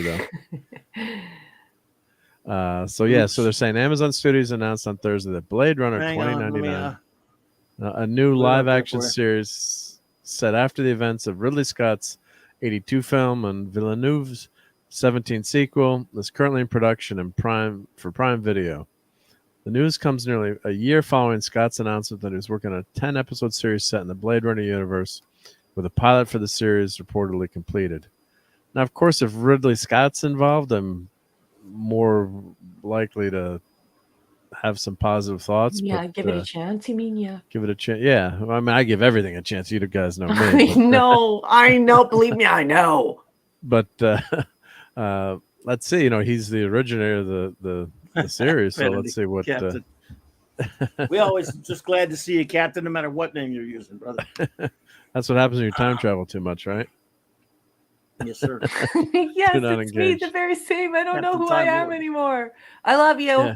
Captain Cockney Yeah. Spock. As long as I know it's you, I know you're a friend. Yeah, So I'm not just much don't of a ever Blade take away Runner. the captain, or I'll get really confused. Yeah, keep the captain at least. Never much of a Blade Runner fan anyway, that much, so it doesn't affect me. But I've heard that I didn't see the Halo show, Donnie, but everyone I've heard that said the Halo show was horrible. But those fans of the show of the Halo game have said the show's horrible. I'm not saying it is. I haven't seen it. Yeah. Donnie says it was so. So I don't know. All I've heard is bad things about that show, but that never means anything other than that just means that a lot of people don't like it. But Yeah, so But on this this- information came out at 2 p.m., but I didn't start getting queried by socials or the algorithm until 8 o'clock. So this is fresh news, and I think a lot of people are going to be talking about it tomorrow. Yeah, I mean, people love this series. I'm not a massive Blade Runner fan, but I did love that first movie. And Pop Culture Republic has a good point there. Blade Runner is like Highlander for me. There should only be one. So Yeah. the 2017 I thought was okay, but did we really need it? I didn't think. I'm going to say no. Probably not, right? Yep. So I mean, I'm super skeptical. I mean, I like the original, but yeah. Yep. And the other quick thing I had, I know we're late here, but I clipped a couple of screenshots from Shulky that got me aggravated. what happened? Show me. Well, here's the sorry, Clobberin. Oh but I had no, she Why are you hump. showing Shelky? because this got me so angry. So She hump, show hold on. we hump, they hump. I The only- hump, you hump, they hump. She The, hump. Sorry. They did get me to laugh tonight at one time. The scene with the guy. Of course, they portray the guy as being pretty much stupid. The lawyer in the firm, and he's trying to collect sneakers, and he's working with the girl. And They changed his character. It was nothing like he was in the earlier episode. yeah, and I heard there are a lot of reshoots on this now because it was such a disaster. So she makes a joke like I different personality in this one. Yeah, and he goes. She's like the woman says. So let me guess this. You have a closet full of shoes that you never wear, and he's like, yeah, and he's like, well, I can appreciate that. That was like the only funny line tonight. So then Shulky is complaining about getting paid medium bucks at a law firm, which still means she's making triple digits, and it's just so ridiculous. I mean, that law firm. You see how high powered it looks with the building they're in and all the staff, and she's complaining about her suits. And one of the plot points is she has to. You're telling me that they can't have a custom suit made for one of their top lawyers who's heading their division? I mean, it's just so ridiculous. So she's complaining. Sounds terrible. Like, what is how he plays me the medium bucks? It's like, well, you should do a little bit of negotiating, maybe. And then this line really teed me off. It's like he's never had to prove his value to a parade of underwhelming men. So what? The guy's a top lawyer. He owns a law firm. Do you think that he would? Do you think that he could survive with a top law firm if he didn't know his stuff and wasn't top of his game? And I mean, there's no way you can survive in the legal field like that if you don't know what you're doing or know your stuff. And of course, underwhelming men. Because of course, women have obviously would be treated horribly in the workplace these days and. Not get paid enough, and because they're all men that don't want to pay them what they're worth. I mean, just this kind of dialogue is just the episode was meh for the most part. A couple of mildly scenes maybe that made you kind of smile a little bit, but nothing funny. I thought it was cringy. Yeah, I guess, but it wasn't until then they got to throw in the politics here at the end of you never had to prove your value. Like, of course at work you have to prove your value to everyone, otherwise you're not going to get promoted. Yeah, the guy never had to prove his value because he's a man. All right, sure. Yeah. Yeah. Some guy with the internet think we can do better. Yeah. So, of course, it's always the guy on the internet think you can do better. Yep. Oh my God, the things we put up with, Yeah. So they're so put upon. So that line just took me totally out of the, that Did segment. You know that men have a free ride and never have to suffer or have to put up with anything? We got he it never had to made, man. work my dad never had to work a day in his life to No, we got it start made. his business and make it successful. He just he opened the business We have and male privilege. We walk in there and he you know, worked for like 5 minutes a day and then Right. just waited for the orders to come in. And I walk into the store and go, I want that, and that. Man, I'm not gonna have to pay for it. Boom. yeah. Okay. Yeah. So I mean, it's just that kind of stuff is just they're trying to be too cute anyway. by half and make have their message there. And I mean, it's too been on so long now, but there's a lot of stuff that's out now too. Studies about how boys in school are getting shortchanged and how education is not helping them. And there's far more women in college these days than men. So that, we're not getting that's not for an hour to get into that, but it's just when you've got a woman who's gone through law school, has 6 years of college, and is working at a law firm and complaining about having to prove her worth. If you don't perform, you're done. Unlike some jobs, I guess, where there's no fear of getting fired.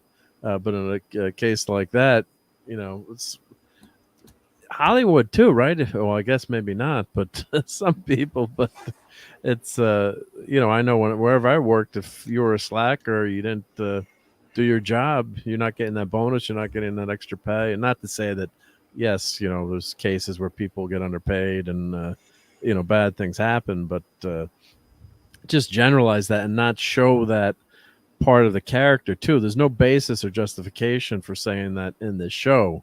It's not like they showed the guy getting the law firm passed down from his dad, or there's no basis for this as his character. And actually they kind of make the head of the law firm as a pretty reasonable character too. And so just crappy writing there. Just garbage. Takes you totally out of the show. Yep. Show's a piece of trash. So I apologize for showing that, but it just You should teed be me off. sorry. It just teed me off so much when I I'm like, really, you got to throw this in here now. We know what these people are who make the show, so I can't comment on it. You guys already know what I think. I think anybody who looks to a corporation that is employing a team of writers and psychologists and marketers to try and create outrage and trying to create water cooler moments and engagement, and they infantilize the public and try to shape the public's thoughts and their morals and their ethics. I think it's bizarre, and people need to make that connection. I mean, if a single author wants to take you to task for the things that they think and that they feel, you should engage that single author. That's a discussion. That's an exploration of your beliefs and your values. But that's not what we watch nowadays. What we watch now is corporate teams of people who are trying to create vanity metrics and attention economy fodder to try and get you in there and talking about it and being upset. And it's actually better to upset you than it is to actually engage you. And this is why they oversimplify these issues and make it as upsetting as possible. And the oversimplification of the issues means that everyone rejects it, because it's this didacticism, it's this corporate hegemony, and it's also this whole idea of infantilizing the public, as though a corporation is like a religion now, and it's the corporation's duty to keep people going along with what they're teaching us. I just think it's absurd that anyone would ever look to a corporation, a business, to tell them what to think and what to feel and how to shape their morals, their ethics, their belief systems. It's completely insane. And what makes it worse is, I have proof as a communications and technology scholar that on these writing teams, there are psychiatrists, there are marketing people and PR people who are saying, hey, let's add this because it will make a bigger impact and all that. But, there are also a lot of people on these writing teams who left school in grade, 11 or 12 and moved to a big city to go and write for a show. And many of them do not have the skills to even speak to these issues that they're writing for. And they have no ability, they have no knowledge of what they're speaking to. So what it ends up doing is it ends up trivializing these incredibly important issues that are best left in academia. And, Clobby, I'll be the first person to tell you, we did used to have academics on television arguing about this stuff. It's how I grew up. And I would much rather watch Noam Chomsky have an argument with someone where we're actually going somewhere and the ideas are being challenged and the facts that are brought forward are articulated with accurate statistics, and the rhetoric is good. But that's for intellectuals to do. Corporations aren't and cannot be allowed to become our new church, our new form of ethics, and how we shape our arts and culture and our arts and entertainment. Asking corporations to do that is effing absurd. And I tell you that as somebody who has studied critical theory, and I come at it more from the ideas of Theodore Adorno than these people who are hit and run with critical theory. In order to use critical theory as a tool, you first need to understand critical theory as a weapon. And it's not for people with, who barely made it through high school, sitting around saying, how can we get people mad? So they're talking on social media and we can be a part of the $800 billion attention economy. People got to give their head a shake. These people aren't doing this for anyone, and society doesn't benefit from it. Yeah, there you go. Well, I guess that pretty much covers it tonight, right? Let's do it. We covered a lot of bases tonight. Yeah. Covered a lot of ground, boss. I guess so. And I conceded that Batman is science fiction, and it's cool. I guess I'm never going to go back to my lovely tripwire. I miss it. We missed tripwire. I'm going to have to move it to another night. So no, do it now. No. Nobody likes it but me, but I'm still going to do it. It's going to have to be on Monday nights or Wednesday nights, I guess. Zacharot. Hi, honey. Hey, Zacharot. What's up? Hey, Zacharot. Shin kicks, yeah. Plus, says needs sleep. No tripwire. Yeah. Oh. Yeah. Oh well, thank you for being with us. A Hungry Boy is sad though. Oh no! That is dripping with the thickest sarcasm. That I'm brokenhearted. That is covered in maple syrup with some molasses on top. He's not. Well, I guess I have to move it because I'm so far behind. If another week will be even more of them to do. No, honey, just do it. Do it. I don't feel like it anymore. Why? I don't know. Honey, I want you to do it. At least do one, please. Do 3, I'm but at least do 1. Well, since Hungry Boy insists. Number 22 was the last one was Al Williamson. So now we're at number 21. I should probably share it, right? Do it, honey. Okay. Hungry Boy, he doesn't want me to do it. Cardinal Cover your eyes. $9.99 super chat. Thank you so much, Cardinal Sin. He says, if each of you were in charge of rebooting a show that you thought had promise, as long as you were behind the wheel or someone who trusted was behind the wheel, what would it be? This is for all three. That Hungry Boy, you've been saved by the Cardinal, because now there's no way we're going to get a tripwire in here. Yes, we will. I don't have one. You go first, number one. What is it? So the question is, sorry, I was reading the rest of the chat. I love Chris Persia, so I literally read everything he says to me. He says, Cardi says, if each of you were in charge of rebooting a show that you thought had promise, as long as you were behind the wheel or someone who trusted was behind the wheel, what would it be? This is for all three. I'll give you my quick answer first. None, because I hate reboots, and reboots are for idiots and morons and jerk-offs. And every time, I don't care how much people love this new Galactica reboot or whatever, screw them. If I love the original, I don't want to reboot it. So there's my answer. Reboots can go screw. But Number one. How about a continuation? I'm going to change the question to a Continuation. continuation. You can't change the question. No, I can't change this question. He's a good right. friend. It's a $10 question. He could ask it for free, and I would still treat it the same way. Yeah. It's just that I'm being absolutely honest with my buddy Cardinal. I hate and despise the very concept of a reboot. So I'll a continuation of some stuff. So I would answer, but if you're talking a reboot, I'm out. But maybe my friends here aren't, so we'll see. Okay. In graduate school, I got into a huge argument with a bunch of people who I was going to school with, people in my cohort. And they were talking about how the New Society created so many opportunities for something called innovation. And innovation is this idea of these reboots and these remakes. And people get very excited about it.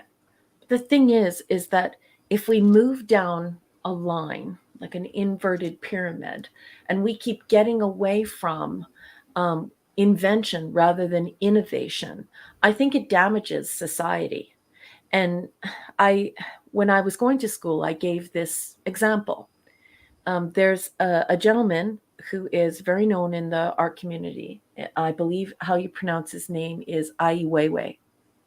And he's a very subversive artist. And what he does is he goes and he finds these precious Chinese artifacts, beautiful vases. Don't send me email or any messages about the difference between vases or vases. I will hate you. So he collects them. And what he does is he dips them in ink or another type of substance, and he lets it dry, and then he smashes it. And so people get to enjoy the innovated art, but then they also imbibe this message, these extremely violent political messages about how he feels about his country and his visions and his philosophies. And so people think that's really cool. But, we are going to get to a point in society where everything becomes like Disneyland. Everything is a simulacrum. It looks like it's reality, but it's not. And the more we focus on innovation, the less we focus on invention. The fewer people we have like Elon Musk, the fewer people we have like Da Vinci, the fewer people we have like Mozart. If it takes 78 producers to make one song and it's all sampled, and that's our number one recording artist, when will we make room for people like Mozart? When will we foster that? When will we encourage that? When will we support that as a society? There's a huge difference between invention and innovation. Now, I've been asked this question extemporaneously. I could probably give you a much better answer in writing academically. But this is one of the reasons why I'm not for rebooting. I'm not for remixing. I'm not for recycling and reusing ideas. I'm for finding inventors, people with new stories to tell, people with exciting new concepts and entirely new places for us to go with our mind's eye. New places to pretend, new stories to tell, and new things to fall in love with and to become uber fans of. So I don't believe in rebooting. I don't believe in remixing, and I don't believe in a society that only focuses on how cool it is to innovate something that's already here, to mash it up with something else that already exists, because we're continually doing that. And now fewer and fewer new things come out to surprise us, to make us feel awe, to make us feel that sublime, to the aura of real art and something new. And that's my answer.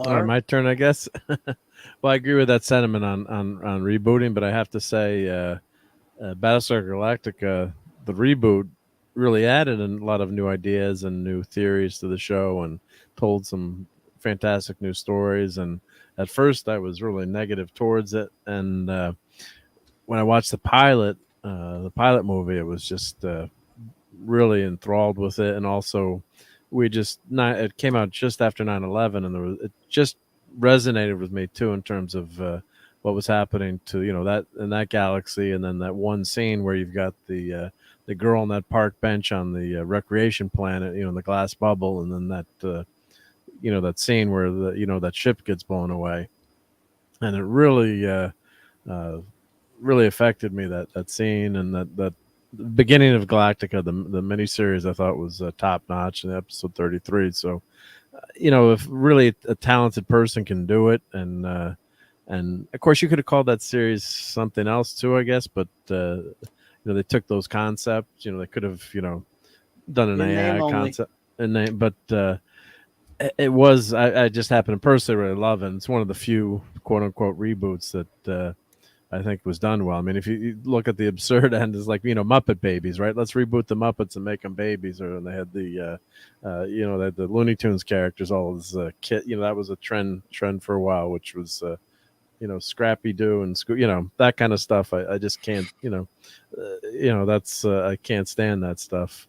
Just stick with the originals. But if I had to pick a show, maybe like something that was a show that I liked, but wasn't a very serious show, like say I love Knight Rider, but like say like a Knight Rider maybe, or like an A-Team show maybe could work if I was in charge of it, or the right creator. But I think all too often it gets screwed up. I loved Airwolf. I'm talking some old time TV shows, but look what they did with Magnum PI, right? So they rebooted that, and just can't hold a candle to the original Magnum. We did get to see some, TC was on there. We had some cameos, but it just doesn't have the charm and the character of the original. They did, I'm sticking with they redid Hawaii 5-0, right? So that lasted for a long time, but was it as good as the original? No. Doctor Who was a continuation, so I guess that's not a reboot, but that's one of the great success stories, I think, in terms of continuing a show for another generation, but not a reboot. So I'm trying to think of another good. Is there any? Are there any good reboots that I like other than? I'm trying to think like Pooh would, but I can't think of a quote unquote reboot that. Yeah, I mean, if you had to reboot a show, I wouldn't. I mean, I'm sorry about the question. You didn't rephrase it that much, Cardi. I'm just saying that I cannot stand reboots to the point I wouldn't even be in this. I would never do it. So I agree. if I had to, I would walk up to the person trying to force me to and beat the crap out of them. But it's a great question. It's a good question. No, it's a good question. I would like to say that I agree with Clobby, but maybe I wasn't. Maybe I didn't make it clear. Let's say that Ai Weiwei kept doing that with those vases. Eventually, he would run out of those vases, wouldn't he? And then what would be left of the art? Is the message, is the crux of all arts and entertainment, this idea of innovation. I think we're obsessed with it, and we're obsessed with nostalgia, and I think it is dangerous. One day, if you keep taking ancient vases, repainting them, and then smashing them, one day those vases will no longer exist. No one will be able to look back and go, hey, those are some beautiful vases. Those are about our history, because it will be utterly destroyed by this innovation. So I would 100% refuse to do it. I agree with Clobby. I mean, I would never have any interest. So it's a tough. I mean, look, I hate to do that to you, Cardi. I love you, brother. I can't go with the premise of the question, since it's like saying, if you had, to which of these types of cigarettes would you smoke? I don't smoke. If you do, fine. I'm against smoking for me so much that I say I can't pick a one brand. So you might say this brand is the good one, this one's not. I can't do it. I won't, because I'm not going to smoke at all. So I'm not even in the game when it comes to the reboot thing. Well said. I hate to do that to you, by the way. And he says, oh man, you didn't have to do that again, but you're very generous. Thank you, buddy. $9.99. When and where is this Blade Runner 2099 series on? I said Amazon. Amazon, yeah. Amazon Prime, but I think it's a long ways away from being in production. It was just announced today. Captain Cockney Spock, I love you. He says, I used to love nostalgia. I really miss it now. So There yeah, was a look. new Night Court. Oh yeah, I heard about please, that. come on. Oh God. But see, Cardi, look, I love you, bro. I don't want you to, I'm not dodging you on that one. I'm just being as upfront as I can. There are many things I would love, probably a lot of shows that I didn't get a fair chance that I would love to see a continuation of. You bring it back, even if it's many years later, along Briscoe the lines County. of like they did with Cobra Kai, which takes place 30 some years later, but they managed to do a continuation that's brilliant. A remake, I will not even entertain the concept of a remake because it's that antithetical to me personally. When Well, you know what? when has anybody ever watched? And there are some incidences of it throughout history, and it's always been a complete and utter failure. But when has an inventor tried to reboot or remake something they've already done? It's very rare. People need to realize that Wes when Craven they're tried it, but engaging yeah. with this nostalgia, they're actually engaging with a corporation that only wants to engage your emotions and your consumption.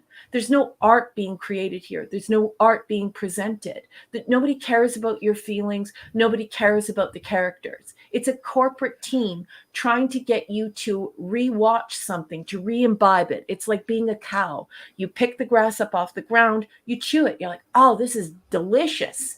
And then because you have a couple of stomachs, you pick that grass up again and you chew it so that you can swallow it again. And so people need to realize that it's not like this glorious, beautiful thing that's happening that they get to re-experience something they've already experienced before. It's corporations recognizing that we are so utterly attracted, so utterly enamored with certain products that they can keep selling it to us and we'll keep buying it. And it is killing arts and entertainment. And the audience wants more. The audience is crying out for it. People are tired of this shite. Well, Scotty, I'll tell you this. I don't consider the John Carpenter's thing necessarily a direct remake. It was more of a closer adaptation to the original story than the movie called A Thing from Another World. But let's go ahead and just let that be a remake. In life, there's always going to be an exception, I guess. Maybe I got a cigarette that tasted like an M&M and I liked it, and every other one's bad. I love that movie, and it's as close as you're going to get to me loving anything called a remake. So I can allow one. And The Fly, I like the Fly movie. Yeah, but it's so different. And it was, I really wasn't. But that's what's good about it too, because Fly it is. movie was okay, but it wasn't mine. Yeah, and the Scar, I was not a Scarface fan, but a lot of people like it. Look, there are well-liked remakes out there. And, here's the thing about it. Life's full of exceptions. So if you say, yeah, but what about this? What about this? I'll get, all right, let me see how long of a list you can give me. I love you, Clobby. And when you get to, when there 3 or 4 out of the thousands of remakes they've made, it's sort of like if you're at bat and you bat like 1% out of 1,000, they say batting 1,000, and you hit the ball 3 or 4 times, but you get 2,000 swings at the ball, something's wrong. You go, yeah, but at least you hit it 2 or 3 times. Yeah, but you're not a batter. You're not a good batter. Beautifully said. So, but in Cardinal, dude, thank you again for the $9.99. You're too kind, my friend. You're making me feel guilty here, buddy, because he says, Clubby, even if they were paying me $5 million. Wow. Well, I think that's an impossible question, and I think it's something geeks and nerds ask each other, but it's the same as sitting on your bed when you were a kid and one of your siblings or one of your friends says, okay, so we're going to have an imaginary fight. You have to choose between the bear or the tiger. And so what it is it creates an impossible situation where anyway, I just... Let's see. Now I got to pick one because he just gave me $5 million. Yeah, gotta pick one. Yep. You got $5 million to spend. Right. Yep. I'm gonna be a sellout and do it for. I would never really do it for real, but I'm gonna have to be a sellout now and do one just for Cardi. Let me think of one. Let's see here. Something that they would utterly ruin. It's gonna be all right. I guess he means TV or movie. Is it TV or movie? I can't remember now. It's a TV, right? I think it's a TV. So let's make it something that I thought sucked before, because that's the only way I would even respect myself in the morning. By the way, Scotty, you're 100% right. There's no pleasing me. That's a cop out, but I'll take it. I mean, all right. $1 million TV show. Let's see. Oh, What's he's the got show? another one, and now I he's know. mad. He's like, okay, jeez. Dude. All right. We TV got show. two answers now. Now, he's giving me $1 million, $5 million here. And we still got to do Tripwire. One. No, that's over. That ain't gonna happen. We gotta get it. So, Oh, man, this no. is killing me. I can't think of one that I would do for the $5 million. I guess. Let's see here. Oh, I gotcha. I would remake Land of the Giants. Land of the Giants, Cardinal. How about that? And I would make it with modern day effects, and I would, it would be on that. I would pretend it's like a continuation. I would lie to myself and act like it's a continuation. So that's the closest I can get to one. He says, "Okay, geez, man, you don't get to get, man, you didn't have. You can just write. No, you don't have to pay every time, dude, man. But look, I appreciate the generosity, dude. You're too kind, buddy. And bite your tongue, Captain James T. Skywalker. Okay, geez, if you were in charge of the continuation of a series that got canceled, or that you really liked and you'd like to see done today with better effects, or what? There you go. There you go. Now again, if I could, I would hand you back that money because you didn't owe me a damn thing. I will answer your question for nothing like that, man. But I thank you. I appreciate you. One of these days we're going to meet in person. And you're going to let me buy you a beer or 5. I don't drink, by the way. I don't drink, so you're going to have to do the drinking. Yeah, you're going to have to do all the drinking. If you drink beer, I don't even know what he drinks. Anyway. Yes, there's a show, but the thing is, you're not going to know this show. You're not going to be aware of this show because I'm the only one aware of it. And you all know what I'm going to mention. A continuation of Isaac Asimov's Probe from 1988. Only had 7 episodes. That show was my happy place. I would make a continuation of that, even though it's 30-something years later. That would be my number one choice. It's the show. I'm the only one who loves it. I'm the only one who's ever seen it in the existence of mankind. Yep. No one else has watched it. No one else. Parker Stevens even forgot about the show until you reminded him he was in it. Yeah, that's right. No one has ever seen it but me, and anyone who has, it's been completely erased the second they watch it. I love it enough for everybody. The show belongs to me, actually, and yet I can't still get the bastards to put a decent Blu-ray or DVD of it. I have bootleg copies. So that would be my number one. I think my number 2 would probably be The Adventures of Briscoe County Jr. Although it's too late now. You can't go back and continue that because everybody's too old. They're too old, right? Yeah. You could make it work with Probe. He would be very old, but he could do it. So it's Isaac Asimov's Probe, 1988. Cardinal Sin. I'm the only person on the planet that loves it. So I think maybe if I was forced in it and I was offered $5 million, I think I might go back and ask them to do Genesis 2 or Planet Earth. There you go. I think like now that you're qualifying it as you would do it lovingly and you would improve the effects, and it would be something like, so the first thing that jumps to my mind also is something little known that had incredible potential. So I think my answer would be, I would probably go Planet Earth number 1, and I think I'd go Genesis 2 as number 2. So both Gene Roddenberry things. Oh, yeah. There you go. And there's something that never got a chance. Quester Tapes would be one also. Quester Tapes is also good. I would make Quester Tapes number 3. Well, the other thing that I would say too to that question is I kind of twist it too. Like, what would I like to see if Clobberin Times was in charge of, or I could be, I would love to see a really well done live action Batman TV series. And we have the technology, we can do it, but you got to have the right writers and the right people on it. But I would love to see them sort of like the Titans, Garbaggio that we got. Scotty, don't make me turn this thing around right now. Don't make me come back there. Remake of Rockford. Did you know, Scotty? You joke. I hope you're joking. They tried that. They tried to remake Pilot. Unfortunately, no one ever watched it. Anyone touches Rockford Files, I will go after them. Kill you. I'll hunt them down. Metaphorically speaking. I love the music from the Rockford Files. And JT Kirk is saying Raquel Genesis. And I think is he being sincere? What's that? What? When he says, what's that? I think he means Genesis. What's that? That's from Yeah, Wrath it's of a- Khan. Yeah, I Rapid know, timeline, but yeah. it's Probably. so okay. I mean, I'm guessing. Yeah, Yes, he's Scotty, probably joking. you better behave yourself, Scotty, young man. I will turn this car around, turn this show around. If you're not joking, let me know. But yeah, because those are three Gene Roddenberry things that I just absolutely love. I love Genesis 2, I love Planet Earth, and I love Quester tapes. And the Planet Earth is especially hard to find now because of the David Attenborough. So when you go to look it up, No, you people can't, don't even know what it is, and you can't even find it. Do you know that they even redirect you on Wikipedia now?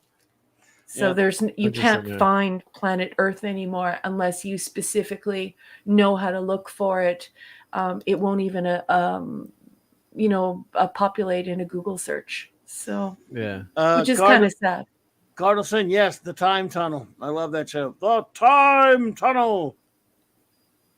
Tony Newman Yeah. and Doug Phillips tumbled. Oh, Arc 2. tumbles into Oh, the Arc 2. endless- What, you remake Yeah, I that? know it's from Wrath of Khan, but it's pretty obscure, so I wasn't sure. I just wanted to make sure, No, honey. that's cool. Sure, I sure. know you know a Yeah, lot about Star Trek, JT Kirk, but I just wanted to be certain. I got you. Sure. Genesis. That's like Damnation Alley. I would love to see a remake of that. Of course, I love that movie, but maybe a remake. And the other thing to mention too, like The Fly, it's not an exact remake. My God, when I saw Vincent Price in the original Screaming with the guy with the fly head, and I had nightmares for weeks. Yeah. I mean, it's The so show- horrific. But then the Fly movie is totally different. But like that's maybe people don't like it, but what you can appreciate about it is like they didn't just rehash the exact old movie. And when I saw Brundlefly leaping around, I said, "Hey!" And sticking to things, I said, "They can do Spider-Man." I yelled out to my friend in the theater, with the special effects of him, jumping around and sticking to walls. But if you're going to do something, it's like what I really hate is when an artist remakes a song and just does like a generic bland cover. But look at Joe Cocker, a little help with my friends. It's better than the Beatles' original version. I mean, just a fantastic interpretation and just so wonderful. So certain things sometimes, can work, but a lot of times like, an artist will just cash it in and do a remake, and it's just nothing added to it. Like I love Rock and Roll by, that's a remake, but it's a great remake of a classic song. So sometimes it works, sometimes it doesn't. Yeah, most of the time these reboots, the people doing them think they have a better idea than the original creator, and they think they can just take that IP or take something we loved and quote unquote reboot it, and we're gonna eat it and consume it no matter what. We don't care. And Right. of course you can see what they did with certain genres we love that have the initials STD and other initials attached to it, and whether or not you wanted to see a continuation, a reboot, the stories are garbaggio. I mean, they're horrible stories. So not even, they can't even stand on their own. They're just using that universe, or trying to attempt to use that universe, and it's an epic fail. So that's why that's a great question though, Cardinalson. And Well done, Cardi. And I'm sorry I Yeah. disappointed you with my answer, dude. I wouldn't do it. I'd never want to disappoint you, brother. So I apologize, but me and I have to stick to my principles on remakes and reboots. I just think they're 99.9% of the time, all they ever do is show how great the original was. Yeah. So anyway, What was that? Can I ask you to, if you could refresh my memory, because you guys know I won't Google when I'm on the show. What was that? That And guy. you should never Clancy? Google Raquel. You should always use DuckDuckGo. I always use DuckDuckGo, Oh, but I always say Google because I wonder if people think I'm kooky. What was that show with Clancy Brown in it? That was like they went to Highlander? they went to a new planet. Earth 2. Oh, I love Earth 2. Earth 2. Oh, I never that was watched great. Okay, that. that show should I love have Earth 2. 9 million episodes. That show was so good. I Yeah, but loved the cast was just so ugly on that show. No, the cast was I'm beautiful, kidding. and I No, loved it. we're Ugly? buddies. We're talking about the show back then. It's like, we did love the show, but we're joking like, wow, all these scientists and workers stranded on this planet are sure looking really good, Yeah, But and no, it there was a was really another one. intelligent show. There was a lot going on there with in terms of the nature and the and that new I planet and how remember they it, were but I tied never to the watched it. planet. Oh, it was beautiful. Clancy I Brown, watched it twice. Tim Curry was on that. He was fantastic How Yeah. on long did that it show. last? One season. It was One Was it Steven on Spielberg. the Skippy channel? Was it Spielberg who did that show? No, he Or did Terra, whatever. Terra Nova. Terra Nova. wasn't yeah. Earth 2 someone famous? Terra Nova was not as good I don't know. as Earth 2. Earth 2 was sensational. I enjoyed it so much. When it didn't get renewed, I was so angry. Anthony Ugh. Sabato Jr. Let's see, who was created by Bill Ray. I'm Mark gonna, Levin. I've done shows before about how the shows that didn't last long enough that are killed that just killed me. They got canceled. That's a fun show in of itself. We need to do it. Again, I've done it before, but I mean, yeah. Clancy Brown, I knew. Of course, I first saw him in some movie called Bad Boys, and of course, Buckaroo Banzai, and Mm-hmm. that he was the best thing in that stupid Sting Frankenstein movie. I love him. Yeah, he was a great actor. Yeah, he's a great actor. And a great voice actor on animation as well. Mm-hmm. Yep. So, all right, everybody. Let us start saying our goodbyes. After we do a couple of show notes, of course. Saturday night is all right for a fight. Dun dun dun We'll dun. be here for Saturday night Star Trek. 4 more episodes of Deep Space Nine reviewed to your liking. And of course, Mark Deal with Lucille. He will be on Sunday night for the Sunday Night Geekery. For the Geekery, yep, that's for sure. Yep, looking forward to that. Hopefully, you can be there. Yep, and he's And got we'll be a video. talking. I got an unboxing with you. Thank you. Mm-hmm. He's got an unboxing video about that gives him more detail of the Star Trek: The Motion Picture 4K box set thingy that he does. I ruined it for him though by being there with him. You made it work because you were there. Well, you. So anyway, and let's see. Monday night it'll be something to do with comics. I'm not sure if it's going to be Monday or Wednesday yet. I don't have a lockdown for it, but Retro Blasting's coming back to Clobberin Times. Michael and French will be on with me. Yay. I'm hoping Monday. If you're out there, Michael, just let me know. But he's not 100% sure yet. If it's not going to be Monday, hopefully it'll be Wednesday. But he said he would do it next week, and we'll be. This is the 60th. This year is the 60th anniversary of the great Marvel hero Spider-Man, and he did a great Iconicon video about Spider-Man comics and stuff. And I just think he and I might do a Spidey show. So talk a little bit about that. Nice. And, that hopefully that's on Monday Night Mark C. Comics Talk. But I won't know for sure until maybe tomorrow or the next day. But if not, we'll shoot for Wednesday. Just want to let everybody know that the great Michael French of the Great Retro Blasting channel, my good friend, will be back soon. And let's see here. I guess I'm trying to get my chat back there so I can start. What? Larry What? Larry says, I guess my app isn't working. Good night, all. Larry, I don't know what's going on, but I love you, honey. Thank you for being here. Sorry, sweetheart. Your app? Yeah, something's wrong.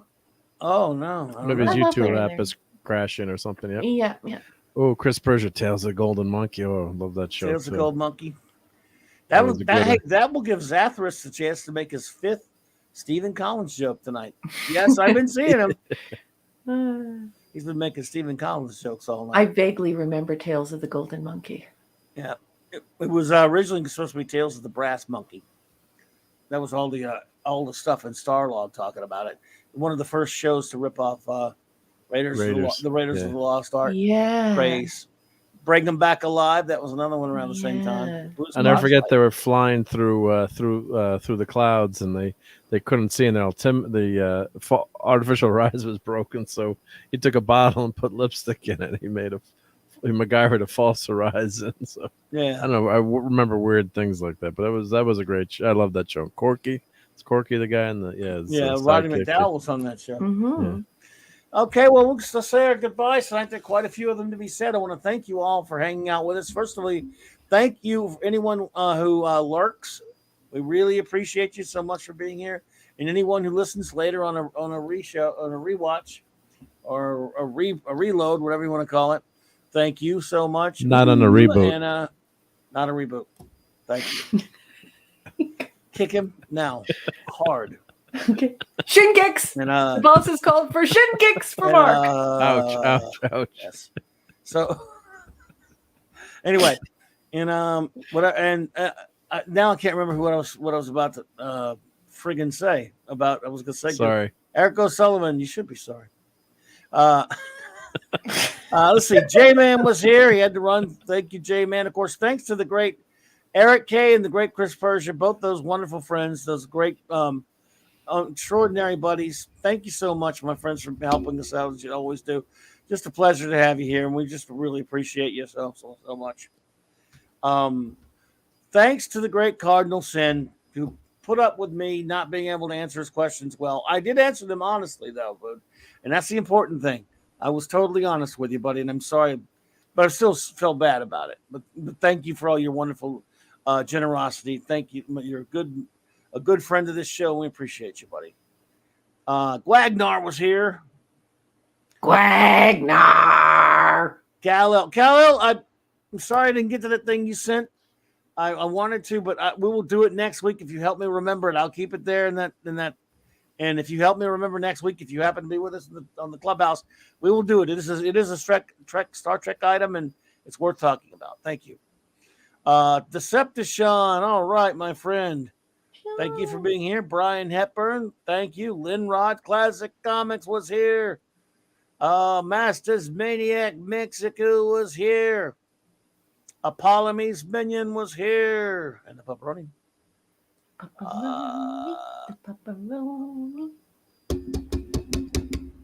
Let's see. Dadman and the Dadman Clan and Scuba Pete and the wonderful Leslie and the Beacons. We had a lot of couples tonight. It was a couples night. The wonderful Michael Beacom and Cassandra. Awesome, Beacons. yep. Thank you all. Shout out to you all. Boosh McFadden was here tonight, and Claude Salling, and also Claude Perishable. Minimus. They were both here. Minimusness was here. Andy Masterson was here with us tonight as well. Thank you, Andy. Appreciate you, buddy. Pleasant Valley Picker. Thank you for being here tonight. Let's see. Come on now. Did I already say? I think. Let's know. Oh, Keely Chow. Roll that tie, Keely Chow. Yay. Ironhide 84. Thank you for being here with us tonight. Matthew Pounder, my friend. Of course, Larry. Thank you so much, buddy. Appreciate you. Larry. Yes, indeedishness. Hang on, folks. I want to get everybody. Of course, we have the great Hungry for a Clubhouse sandwich on Rye, aka the extraordinary Hungry Boy. Such a Don't great worry, name. Hungry Boy. I'm just gonna. You've convinced me that you really hate Tripwire, so it's never gonna be on here again. I'm gonna have to move it to another night. I wanted to do it, but I don't want to offend anybody. So I'll move it to another night. Now, if you're there at another night when I do it, I'm just gonna have to do it. So I like it. I enjoy beating up on that thing. I thought Hungry Boy was on my team and liked beating up on that thing, but I guess he just doesn't. Now that's Amanda Bear. Oh, good to see you. Thank you for being here. And by the way, I can't see the end of the chat if he's saying anything. So. He's like, oh, great. Thanks a lot, Hungry Boy. I thought we were on the same page on that one. What do I know? What do I know? Sathris, I offend everyone, and I don't care. Who said that? Sathris. Zathras, yes, Zathras. Thanks for being here, and thanks for being offensive. I'm I offended. love you, Sathris. You can be offensive. Yes. It's okay. I'm offended that you're not offensive enough. I believe Zacharot was That here. calls Is for an right? Alan Moraine. Oh What? no, What did you say? no, That calls for you know what no. to be offensive. No way. Oh, I dare do such a thing. why? Mr. Angel, Mr. Angel was here earlier. I know he had to run. Max Redstone, thank you for the song, everything. Max, and I know he had to run, but big shout out. Oh, whether you're still here or not, you get the shout out. The great Max Redstone, such a great contributor. We appreciate you. Oliver Belamonte, thank you. Donnie Pearson, thank you for being with us tonight. We appreciate your participation. It's good to have you here. Do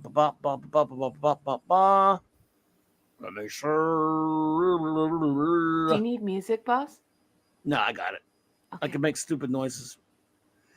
I mean, you can, if you feel like it, you do what you want. By the way, you're. Obviously, our wonderful communications officer Jill as an anti-derivative. She is anti-derivative things. Well, no, I know she hates that. JT Kirk, buddy. JT. Scotty, 37, my friend. Thank That'll you for be being here enough with out us of you, tonight. JT Kirk. Oh, what do you do now? Don't look at the chat. Don't I can't see it.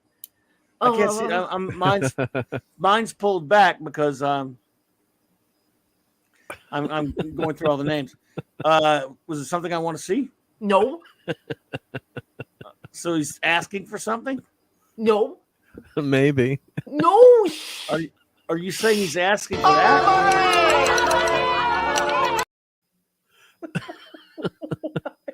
I think that's my best clip ever. That is the greatest. Was that what he was asking for? I'm just curious. You can tell me. Mrs. Scuba Pete was even here. We mentioned her already, but thank you, Mrs. Scuba Pete.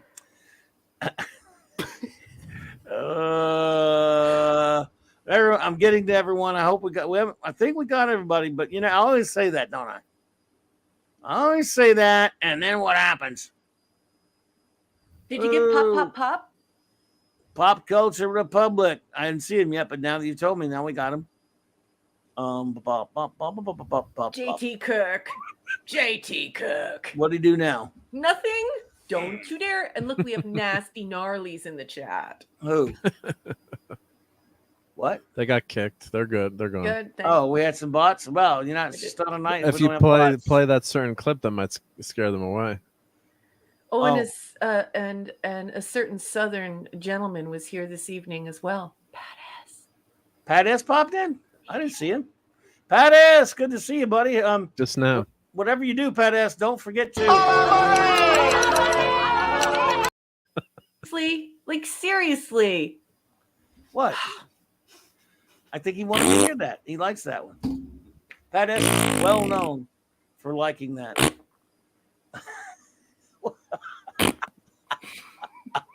Wow.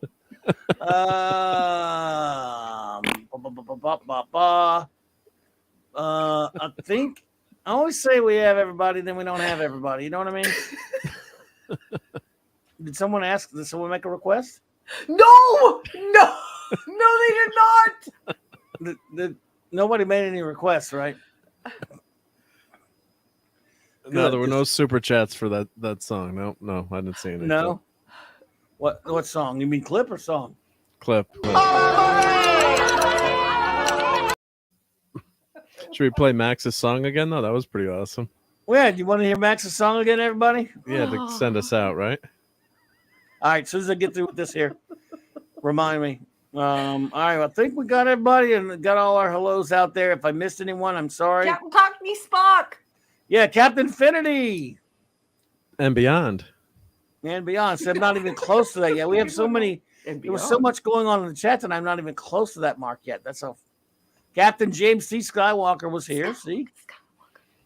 Skywalker. I guess that's got to be everybody, right? What do you think? Did you get Lynn Rod? I think so.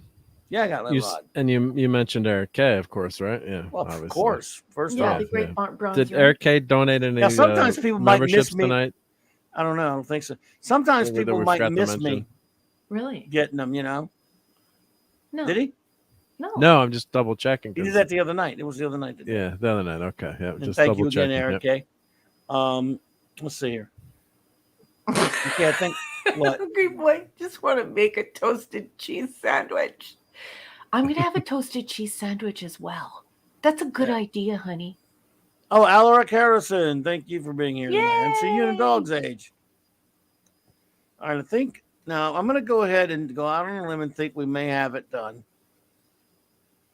I hope I didn't miss anybody, but you know, that's got to be everybody, right? I hope so. We hate to miss anyone, but yeah, sometimes it happens. Yep. We just have such a whole bunch of great people here, and they were very active in the chat tonight. So grilled cheese sandwich. What's that got to do with anything? The bacon. What does a grilled cheese sandwich have to do with anything? I don't know. I'm not sure why you're bringing that up. Other than you like a grilled cheese sandwich? Is that what you like? Because she's hungry. Oh, okay. Now, well, that's different. You can say you're hungry, that you want a clam pizza sandwich. Oh! All right. Let's see here. What? Okay. All right. Look, anytime you're hungry, all you got to do is say... No! Trying to be helpful. That was an anguished no there, too. I could hear the pain there. All right, everybody. I'll tell you what. Since Max, did we say Zachariah? Yeah, I said Zachariah. Oh, yeah, yeah, absolutely. So good to see you, Zachariah. Thank you. All right, so I guess since we have everyone here, and I chased them all away anyway. But for those remaining, our great friend Max Redstone sang a song for us tonight. We'll play that, then we'll just play our end credits and all that stuff. So we're going to go out on this note. Thank you all for being here with us tonight. I hope we see you at Saturday Night Star Trek, at which we will not say. So, all right. So the great Max Redstone, folks. Good night, everybody. Have a great a great weekend, I should say, and all that good stuff. Good night. Hello, clobbering times. Clobberettes, clobbers, clobbertistas, clobberonis, and anti-derivative Joe. We know it's been tough. You haven't had any good Star Trek since 2005, but we are going to sing you into oblivion, me and my brothers. Start us off, Harry.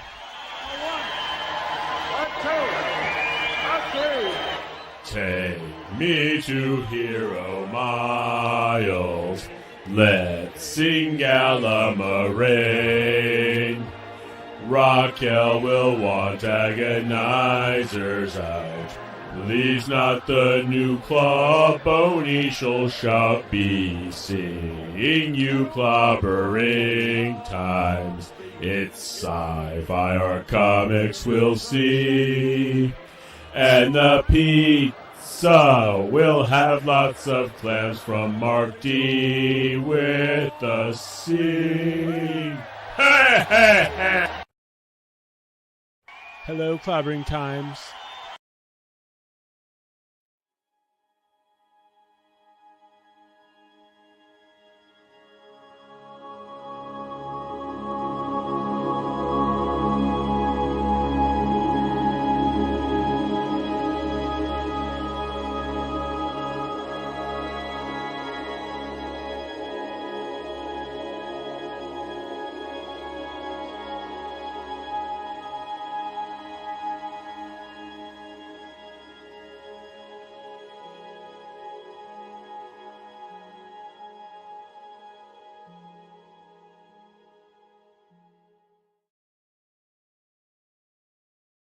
It's Clobberin time.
Clobberin. If you perceive Clobberin, you'll come with me. I just love clobbering time.